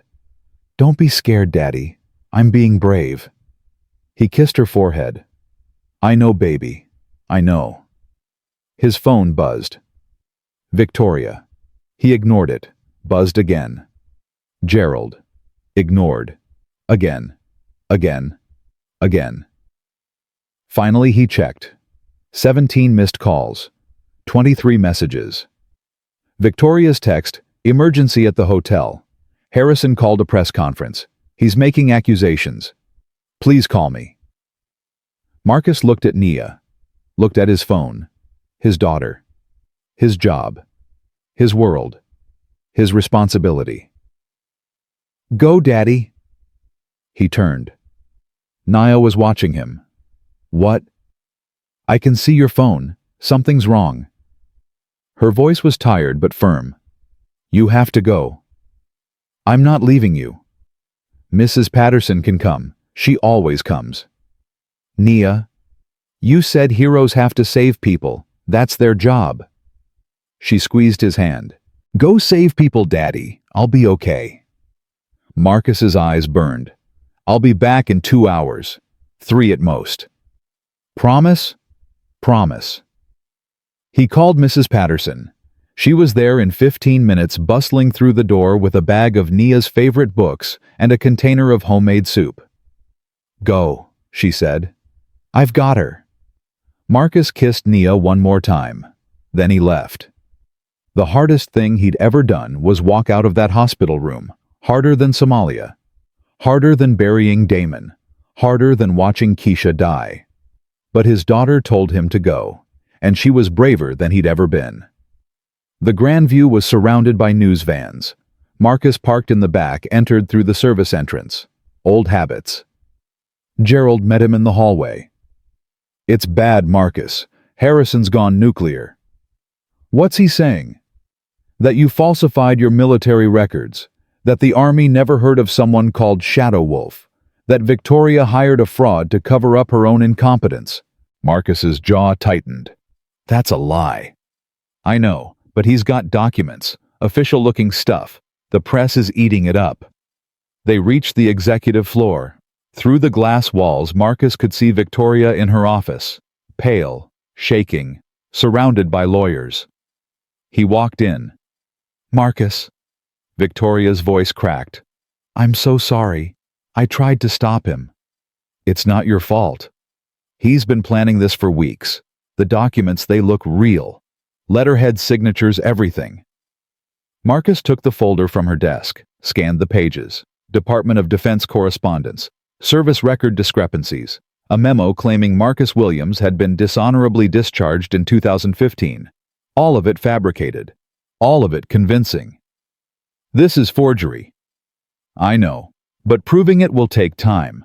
And Harrison's already called for my resignation. Says I endangered the company by hiring someone with a fake background." "Where is he now?" "Conference room B with the board." Marcus handed her the folder.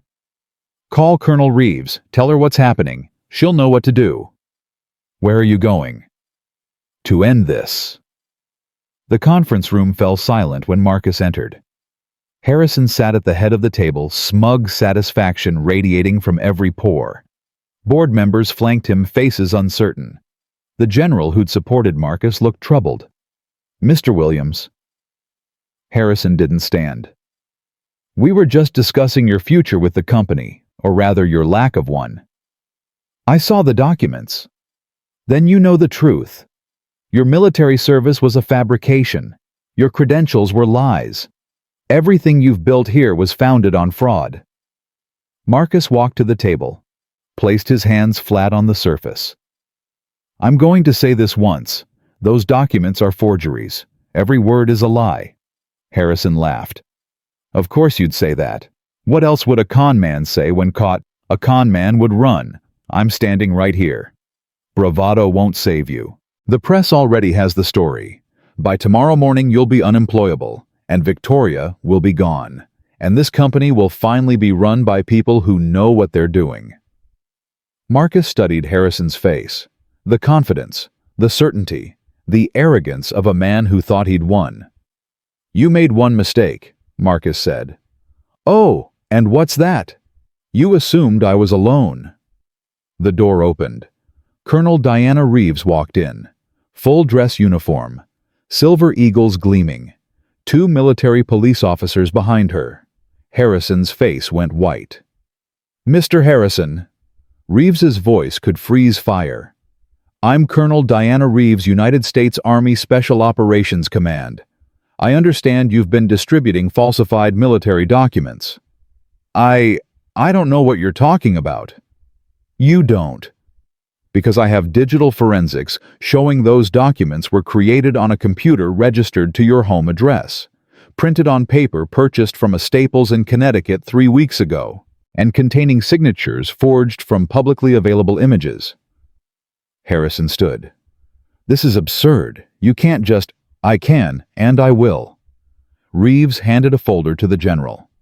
"These are Master Sergeant Marcus Williams's actual service records.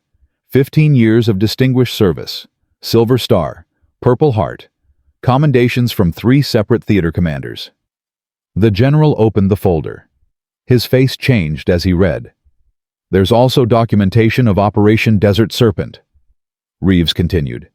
"Classified until last week, when we received approval to release a summary for exactly this purpose." She turned to Harrison. "Master Sergeant Williams saved 9 American lives under conditions that would have broken most men. He carried 3 wounded soldiers through 12 miles of hostile territory. He killed 7 enemy combatants in close combat to protect his team." Her voice hardened. "And you tried to destroy his reputation with forgeries created in your home office." Harrison's face was purple. "I have rights. I have lawyers. I can't arrest you, that's true. But I can testify. At the civil trial, Victoria Ashford will surely file. At the criminal investigation, the FBI will open for forging military documents." Reeves smiled, cold, precise. "And I can make sure every news outlet that ran your story gets the truth by 6 o'clock tonight." The general closed the folder, looked at Harrison. "Robert, I've known you for 30 years, worked with you, trusted you." His voice was heavy with disgust. "This is unforgivable. James, you have to understand. I understand perfectly. You tried to destroy a war hero because you were afraid of losing power." The general stood. "I move for Robert Harrison's immediate removal from this board. All in favor, every hand raised, including Harrison's former allies. Motion carries." The general looked at Harrison. "Get out. Now." Harrison stood, straightened his tie, tried to salvage some dignity. "This isn't over." "Yes," Marcus said quietly. "It is." Harrison left. The door closed behind him. The room exhaled.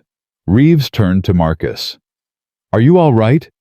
"My daughter's in the hospital. I need to get back to her." "Go. I'll handle the press." Marcus nodded, started toward the door. "Marcus?" He turned. Victoria stood in the doorway, tears streaming down her face. "Thank you. For everything. Thank Colonel Reeves. She's the one who saved us." "She saved the company. You saved me." Victoria wiped her eyes. "Go be with Nia. I'll handle things here." Marcus left. The drive back to St. Michael's took 8 minutes. He ran every yellow light. Nia was asleep when he arrived. Mrs. Patterson sat beside her knitting. "She's stable," Mrs. Patterson said.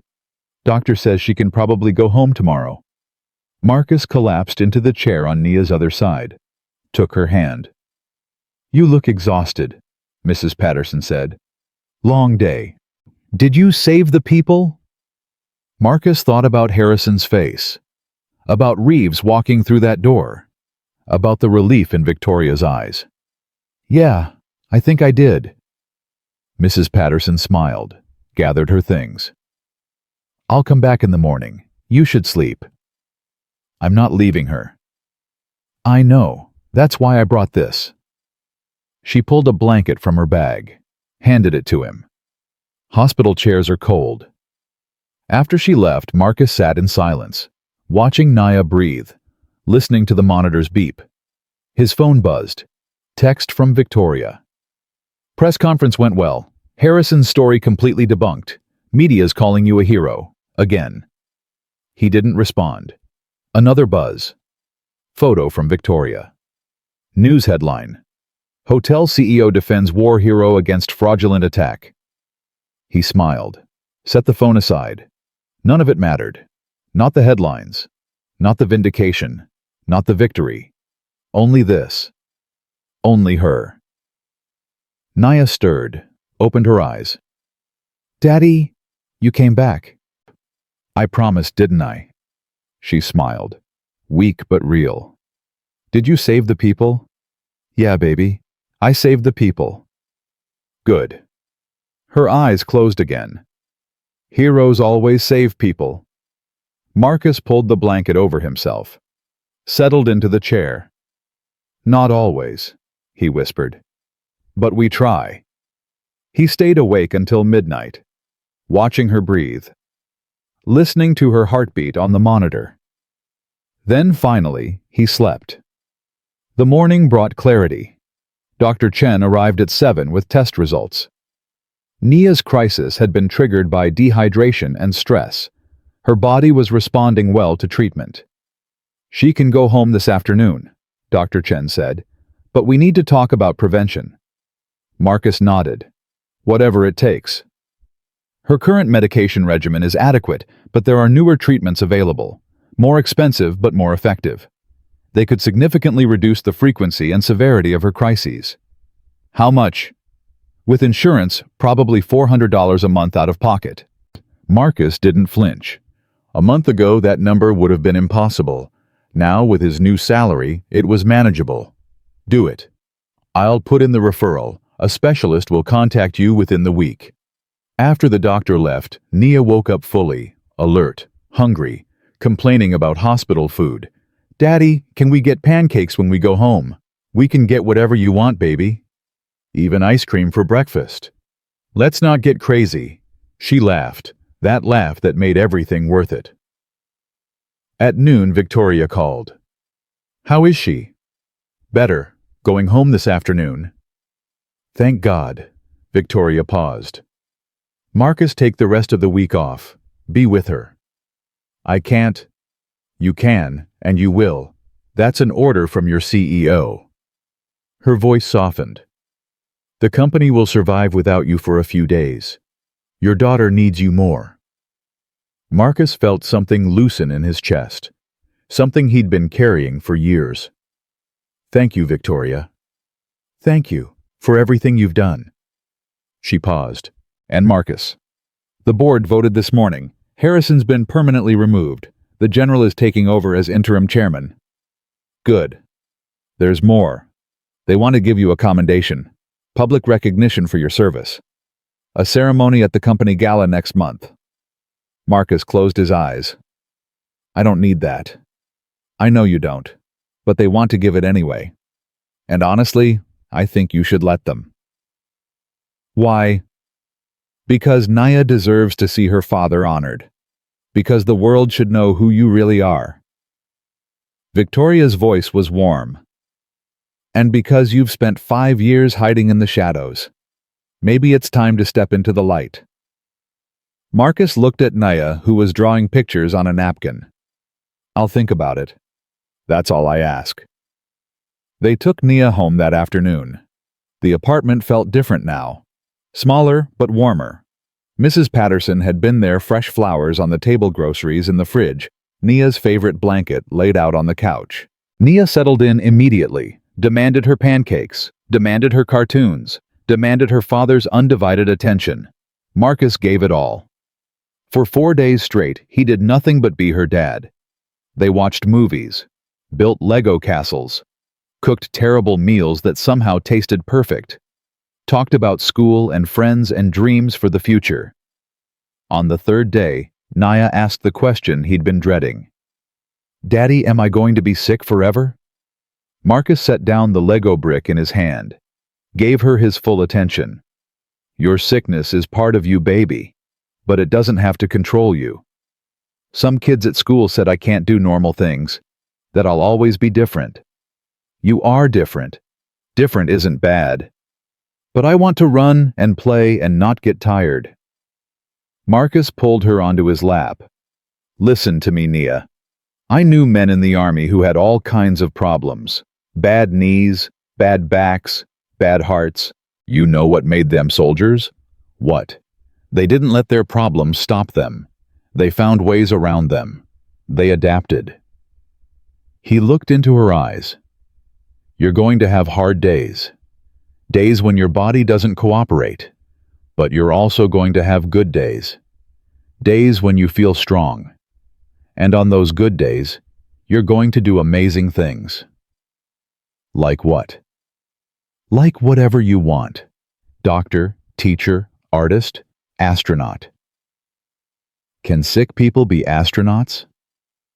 Baby, there's a man who walked on the moon with a heart condition. There's a woman who ran marathons with diabetes. There's a pilot who flew fighter jets with one arm. Marcus smiled. Your body might be different, but your spirit is unlimited. Nia was quiet for a moment, processing. Daddy? Yeah. I want to be like you when I grow up. Like me? Brave, even when you're scared. Marcus hugged her tight, held on as long as she'd let him. You're already braver than me, baby. You always have been. On Friday morning, Marcus returned to work. The hotel felt different, quieter, calmer. Harrison's toxic energy had been purged and something lighter had taken its place. Victoria met him in the lobby. You look rested. First time in 5 years. They walked together toward the elevators. The board finalized the gala plans, Victoria said. They want to honor you publicly. Full ceremony, press coverage, the works. Marcus grimaced. I hate attention. I know, but I think it would mean something, not just for you, for the staff, for the company, for everyone who watched Harrison try to destroy you. Why does it matter so much to you? Victoria stopped walking, turned to face him.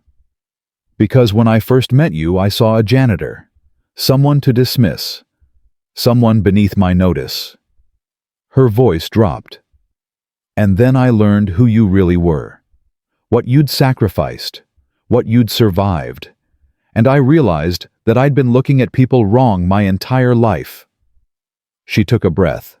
The ceremony isn't just about you, Marcus. It's about changing how this company sees people, how I see people.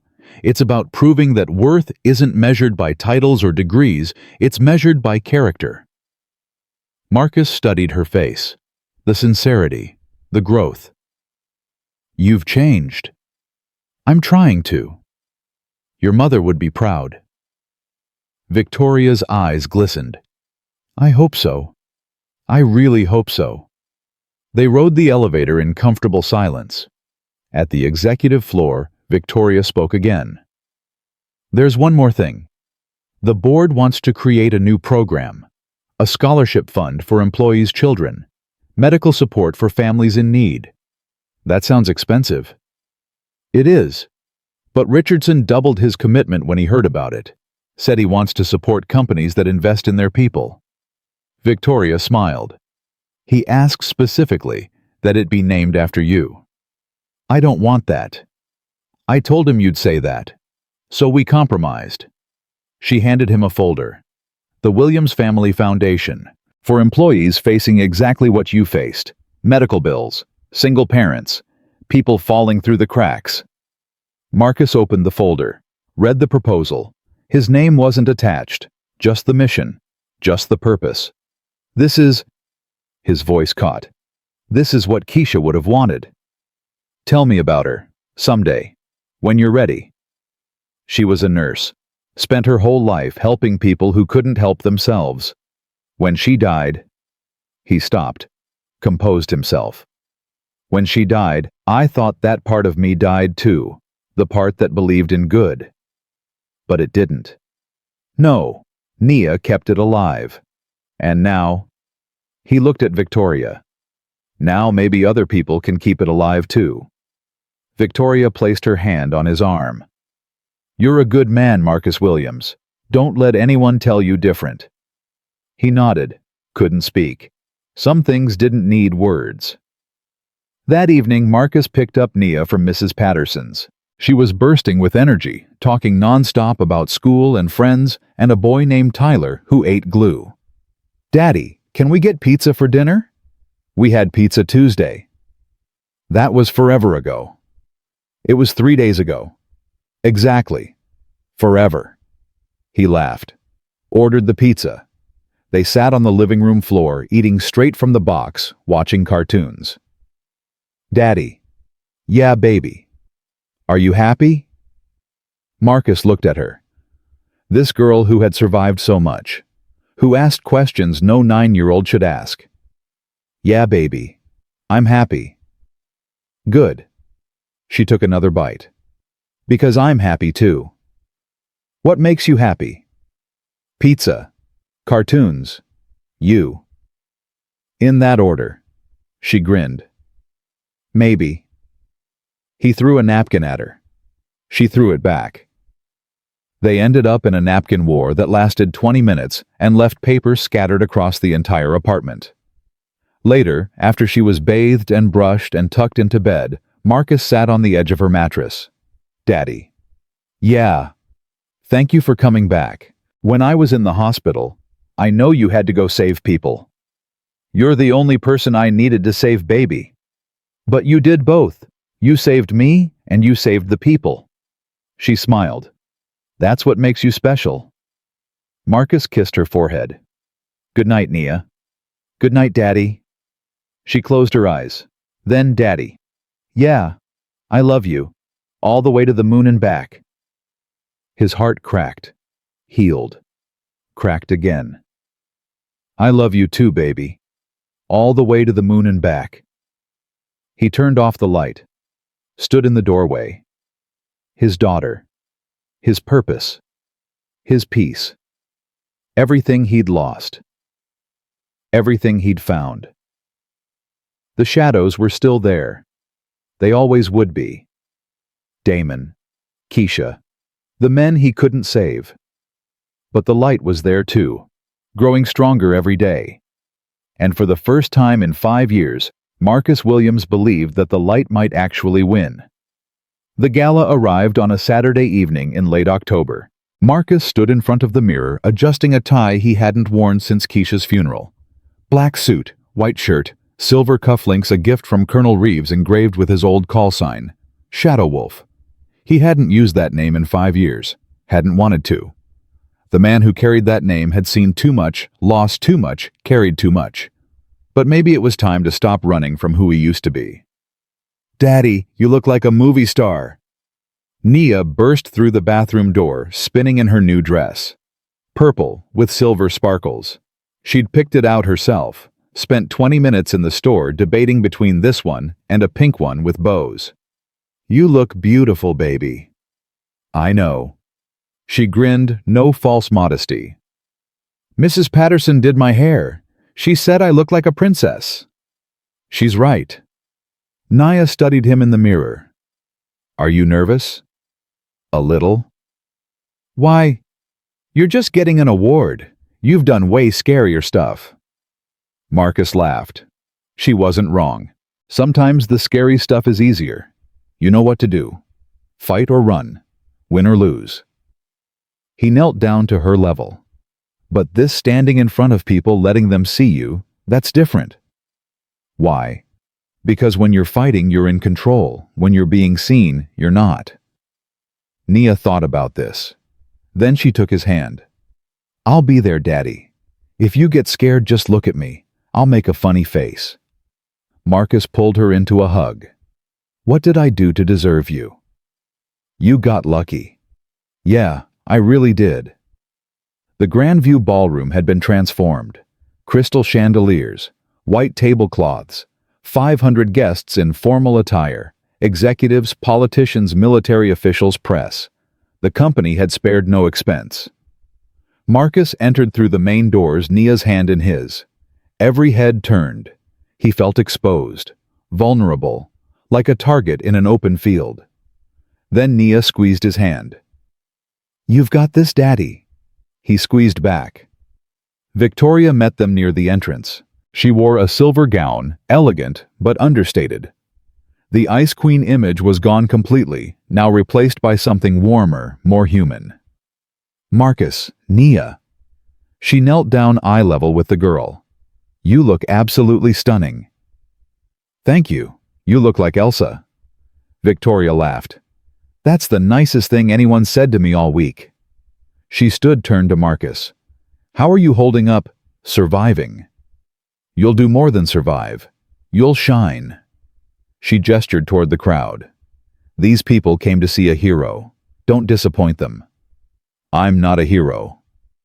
"Tell that to the 9 men you saved in Somalia. Tell it to the 6 hostages who came home because of your analysis. Tell it to the staff who watched you stand up to Harrison when everyone else was afraid." Victoria's voice softened. "You're a hero, Marcus, whether you believe it or not." Before he could respond, a commotion near the entrance drew their attention. Colonel Reeves walked in full-dress uniform, medals gleaming. Behind her, a group of men in civilian clothes, but Marcus recognized them immediately. The way they carried themselves, the way their eyes swept the room, the way they moved as a unit. His men, his team, the survivors of Operation Desert Serpent. "Shadow Wolf." The shout came from a massive man near the back of the group, Sergeant First Class Jerome Tank Washington. 6'4", built like a linebacker, tears streaming down his face. Tank pushed through the crowd, wrapped Marcus in a bear hug that lifted him off his feet. "You son of a bitch. 5 years, not a word. We thought you were dead." "I'm sorry, Tank. I couldn't..." "Couldn't what?" "Pick up a phone, send an email." Tank pulled back hands on Marcus's shoulders. "We've been looking for you, man. All of us." The others surrounded them now. Corporal Davis, Sergeant Miller, Lieutenant Park. Men Marcus had bled with, fought with, survived with. Men he'd abandoned. "I'm sorry," Marcus said again. "After Keisha died, I needed to disappear. For Nia. We would have helped." "I know. But I couldn't ask, couldn't face you." He looked at each of them. "Every time I saw your faces, I saw Damon, saw Rivera, saw Chen, and I couldn't..." His voice broke. Tank gripped his shoulder. "We lost them too, Marcus. We carry them too. But we don't carry them alone. That's what brothers do." Nia tugged Marcus's sleeve. "Daddy, who are these men?" Marcus knelt down. "These are my brother's baby. From the army." "The ones you saved?" Tank laughed. "She knows about that. She knows everything." Tank crouched down, bringing himself to Nia's level. "Your daddy saved my life, little one. Carried me 3 miles through enemy territory with bullets flying everywhere. You know what he said when I told him to leave me behind?" Nia shook her head. "He said, 'We don't leave family.' And then he picked me up like I weighed nothing and just kept running." Tank's voice was thick. "Your daddy's the bravest man I've ever known." Nia beamed. "I know, he's my superhero." Tank looked at Marcus. Something passed between them. Understanding, forgiveness, brotherhood restored. "She's beautiful, Marcus, just like Keisha. She has her mother's spirit and her father's heart." The ceremony began at 8. Victoria took the stage first. The crowd quieted. "Thank you all for being here tonight. This event has special significance for our company, and for me personally." She paused, collected herself. 6 weeks ago, I made a terrible mistake. I fired a man in front of his colleagues, humiliated him, stripped him of his dignity. Her voice wavered. "I did it because I was afraid. Afraid of being wrong. Afraid of losing control, afraid of appearing weak." The room was silent. "But that man, that janitor, as I saw him, turned out to be a decorated war hero, a master sergeant who saved 9 lives in combat, a single father who sacrificed everything for his daughter." Victoria's eyes found Marcus in the crowd. And instead of hating me for what I did, he gave me grace. He taught me that true strength isn't about control, it's about seeing people for who they really are. She gestured toward the side of the stage. Ladies and gentlemen, please welcome Master Sergeant Marcus Williams. The applause was thunderous. Marcus walked to the stage, Nia's hand still in his. He hadn't planned to bring her up, but she refused to let go. I'm coming with you, Daddy. So they walked together. Father and daughter, soldier and child. The general, now interim chairman of the board, met them at the podium. He held a velvet box. Master Sergeant Williams, on behalf of the Grandview Hospitality Group, and in recognition of your extraordinary service to this company and to your country, it is my honor to present you with this commendation. He opened the box. Inside, a crystal eagle mounted on a marble base, engraved, "For valor, leadership, and unwavering dedication to excellence." The general continued. We also want to announce the creation of the Williams Family Foundation, a charitable program dedicated to supporting employees facing medical hardships, single parents, and families in crisis. This program exists because of your example, Master Sergeant, because you showed us what it means to put family first while still serving others. More applause, cameras flashing. Marcus took the award, stared at it. Then he looked out at the crowd. I don't have a speech prepared. I'm not good at speeches. In the Army, we communicated with hand signals and short bursts on the radio. Anything longer than 3 sentences was considered rambling. Laughter rippled through the room. But there are some things I want to say. Things I should have said a long time ago. He looked at his brothers standing in the front row. To my team, Tank Davis, Miller Park, I'm sorry I disappeared. I was broken, and I thought hiding was the same as healing. It wasn't. You deserved better. Damon deserved better. Tank nodded, silent tears on his face. To Victoria, thank you for seeing me. Not the janitor, not the soldier. Me. The broken man trying to put himself back together. You gave me a chance when you didn't have to. That means more than any award. Victoria wiped her eyes. And to my daughter. Marcus looked down at Nia.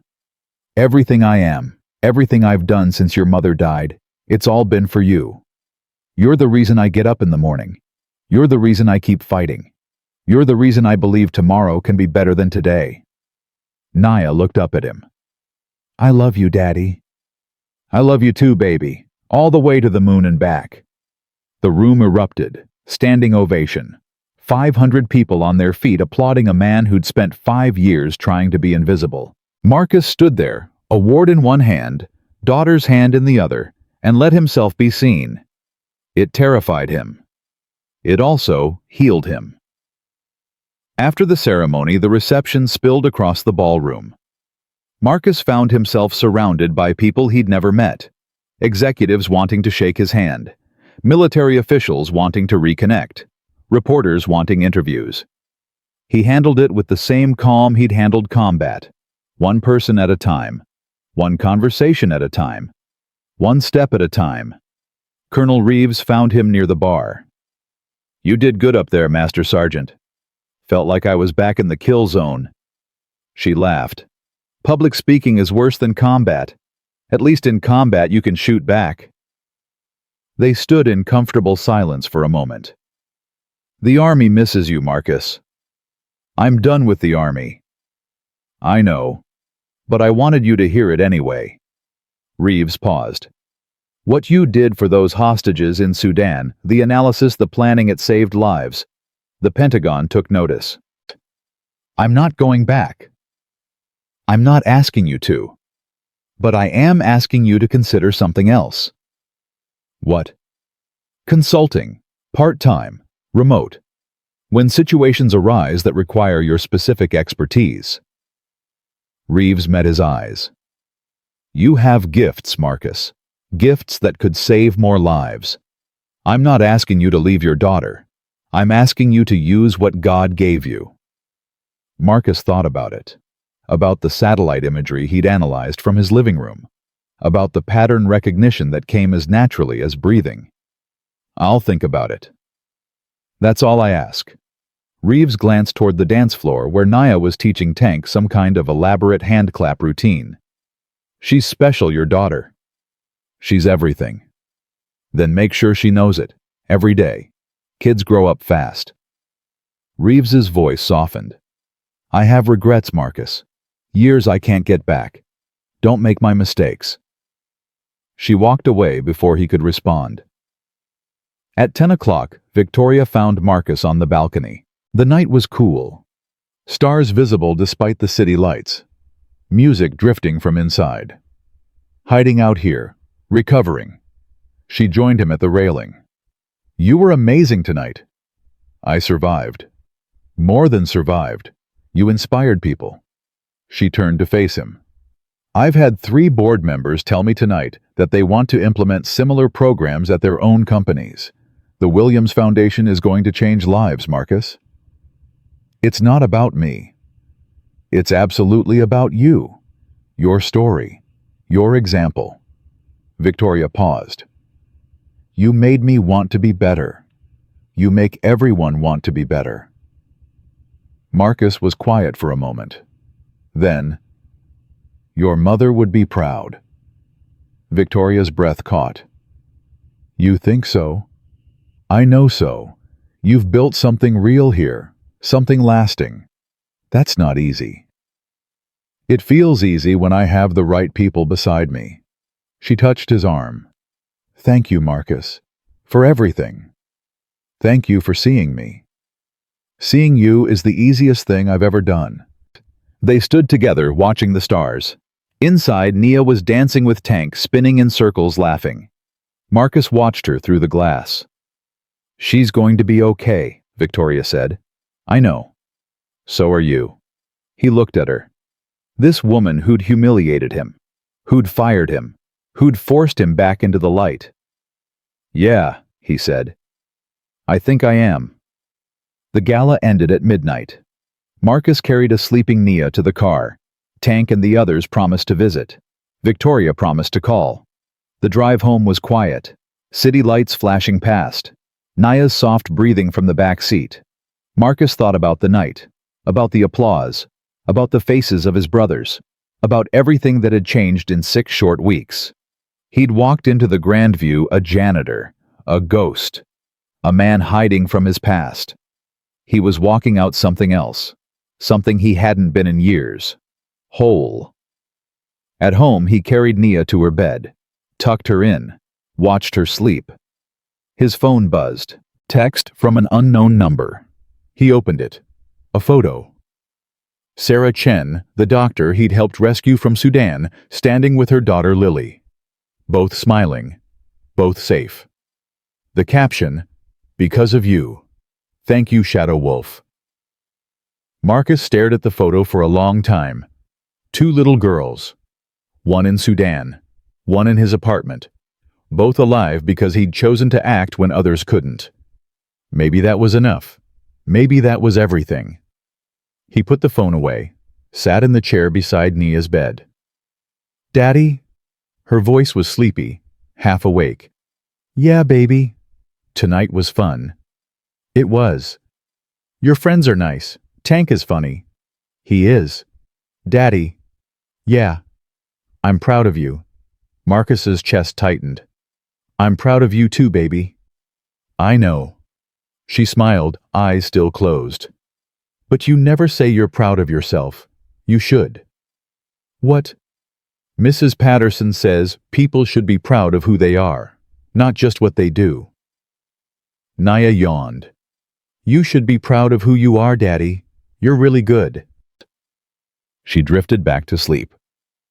Marcus sat there in the darkness, listening to her breathe, thinking about her words. His whole life he'd defined himself by his missions, his achievements, his failures, the men he'd saved, the men he'd lost, the wife he'd buried, the career he'd abandoned. But Nia didn't see any of that. She saw her dad, the man who made her breakfast, who helped with homework, who held her when she was scared. That was enough for her. Maybe it could be enough for him too. Sunday morning arrived, soft and golden. Marcus woke early, made pancakes, let Nia sleep in. When she finally emerged, rubbing her eyes, the kitchen smelled like maple syrup and bacon. Daddy pancakes, with chocolate chips. You're the best daddy ever. I try. They ate together at the kitchen table, sunlight streaming through the windows. No rush, no pressure, just a father and daughter sharing a meal. Daddy. Yeah, baby. What are we going to do today? Marcus thought about it. The weekend stretched ahead empty and full of possibility. What do you want to do? Can we go to the park and get ice cream and maybe see a movie? All of that. It's Sunday. Sundays are for adventures. Marcus smiled. Adventures it is. They spent the day exactly as Nia planned. The park first swings and slides, and Nia teaching him some games she'd learned at school. Then ice cream, 2 scoops each eaten on a bench while watching pigeons fight over breadcrumbs. Then the movie, something animated with talking animals that Marcus didn't follow, but Nia loved. By evening, they were exhausted in the best possible way. Walking home, Nia held his hand. Her grip was strong despite her small fingers. Daddy. Yeah, baby. This was the best day ever. Better than the gala. Way better. The gala had too many grown-ups. She wrinkled her nose. And the food was weird. Marcus laughed. Fair point. Daddy. Yeah. Are you going to stay at the hotel, with Victoria? I think so. Why? Because you seem happy there. Happier than when you were cleaning floors. Marcus stopped walking. Looked at his daughter. You notice that? I notice everything. She shrugged. You used to come home tired and sad. Now you come home tired and happy. That's different. 9 years old. Saw more than most adults. Yeah, baby. I'm happier now. Good. You deserve to be happy. So do you. I already am. She grinned. I have you. They walked the rest of the way home in comfortable silence. That night, after Nia was asleep, Marcus sat on the couch with a cup of coffee. His phone buzzed. Text from Victoria. Thank you for last night, for everything. See you Monday. He typed back, see you Monday. Then he set the phone aside, looked around the apartment. Small, worn, paint peeling in the corners. Water stain on the ceiling from a leak 3 years ago. But it was home. Their home. Keisha had never seen it. She'd died before they moved here, before everything changed. But sometimes late at night, Marcus could feel her presence, in the warmth of the apartment, in Nia's laugh, in the way the light hit the windows at sunset. She was gone. But she wasn't gone. She lived on in their daughter, in the values they'd shared, in the love that death couldn't erase. I miss you, Marcus whispered to the empty room. Every day. But I'm okay now. We're okay. No answer came. None was expected. But somewhere, somehow, he felt her smile. Monday morning. 7:45 a.m. Marcus walked through the lobby of the Grandview, head high, shoulders back. Staff members greeted him by name. Some shook his hand. A few asked about Nia. He wasn't invisible anymore. Wasn't a ghost. He was seen. Known. Respected. It still felt strange. Probably always would. Victoria met him at the elevator. Good weekend. The best. Ready for another week. Ready as I'll ever be. They rode up together. Partners now. Something neither had expected. At the executive floor, Victoria spoke. The board approved your consulting arrangement with Colonel Reeves. Part-time, remote, whatever you need. How did you know about that? She called me. Wanted to make sure it wouldn't conflict with your work here. Victoria smiled. I told her you could do both in your sleep. I don't know about that. I do. She touched his arm.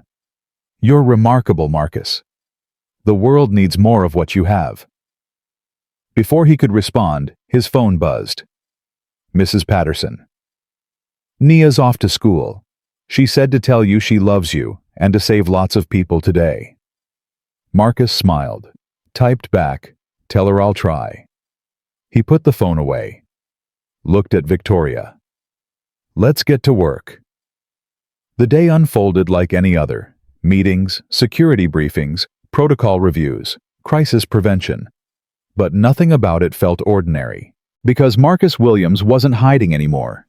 He was living, fully, openly, without apology. A soldier who'd found peace. A father who'd found purpose. A man who'd learned that the strongest thing you can do is let yourself be seen. At 4:15 p.m. he walked out of the Grandview. Right on schedule. Nia would be waiting. The sun was warm on his face. The city hummed around him. He thought about everything that had happened. The firing, the helicopter, the rescue, the battle with Harrison, the gala. 6 weeks that changed everything. Or maybe they hadn't changed anything at all. Maybe they'd just revealed what was always there. A hero hiding in plain sight. A father fighting for his daughter. A good man trying to do right in a complicated world. That's who Marcus Williams had always been. That's who he would always be. His phone buzzed. Nia. Daddy, hurry up. Mrs. Patterson made cookies and I want to show you my art project, and Tyler ate glue again. Marcus laughed, started walking faster. The shadows were still there. They always would be. But so was the light. And the light was winning. Some people spend their whole lives searching for purpose, for meaning, for something worth fighting for. Marcus Williams had found his. Not in medals or missions or military glory. In a 9-year-old girl who saw him for exactly who he was. A man who showed up, who stayed, who loved without condition. A father. A hero. Not because he was fearless, but because he was afraid, and he did it anyway. The walk home took 12 minutes. The longest and shortest walk of his life. Nia met him at the door, arms wide, smile wider. Daddy. He lifted her up, held her close. Let her chatter about cookies and art projects and Tyler's glue addiction. And in that moment, surrounded by the chaos and joy of ordinary life, Marcus Williams knew the truth. This was the mission that mattered. This was the battle worth fighting. This was the victory that would last forever. A father and his daughter. Home. Together. Where they belonged. Some heroes wear uniforms and carry medals. Some heroes save the world. But the greatest heroes are the ones who show up day after day for the people who need them most. Marcus Williams was that kind of hero. And his daughter knew it. That's all that mattered. That's everything that mattered.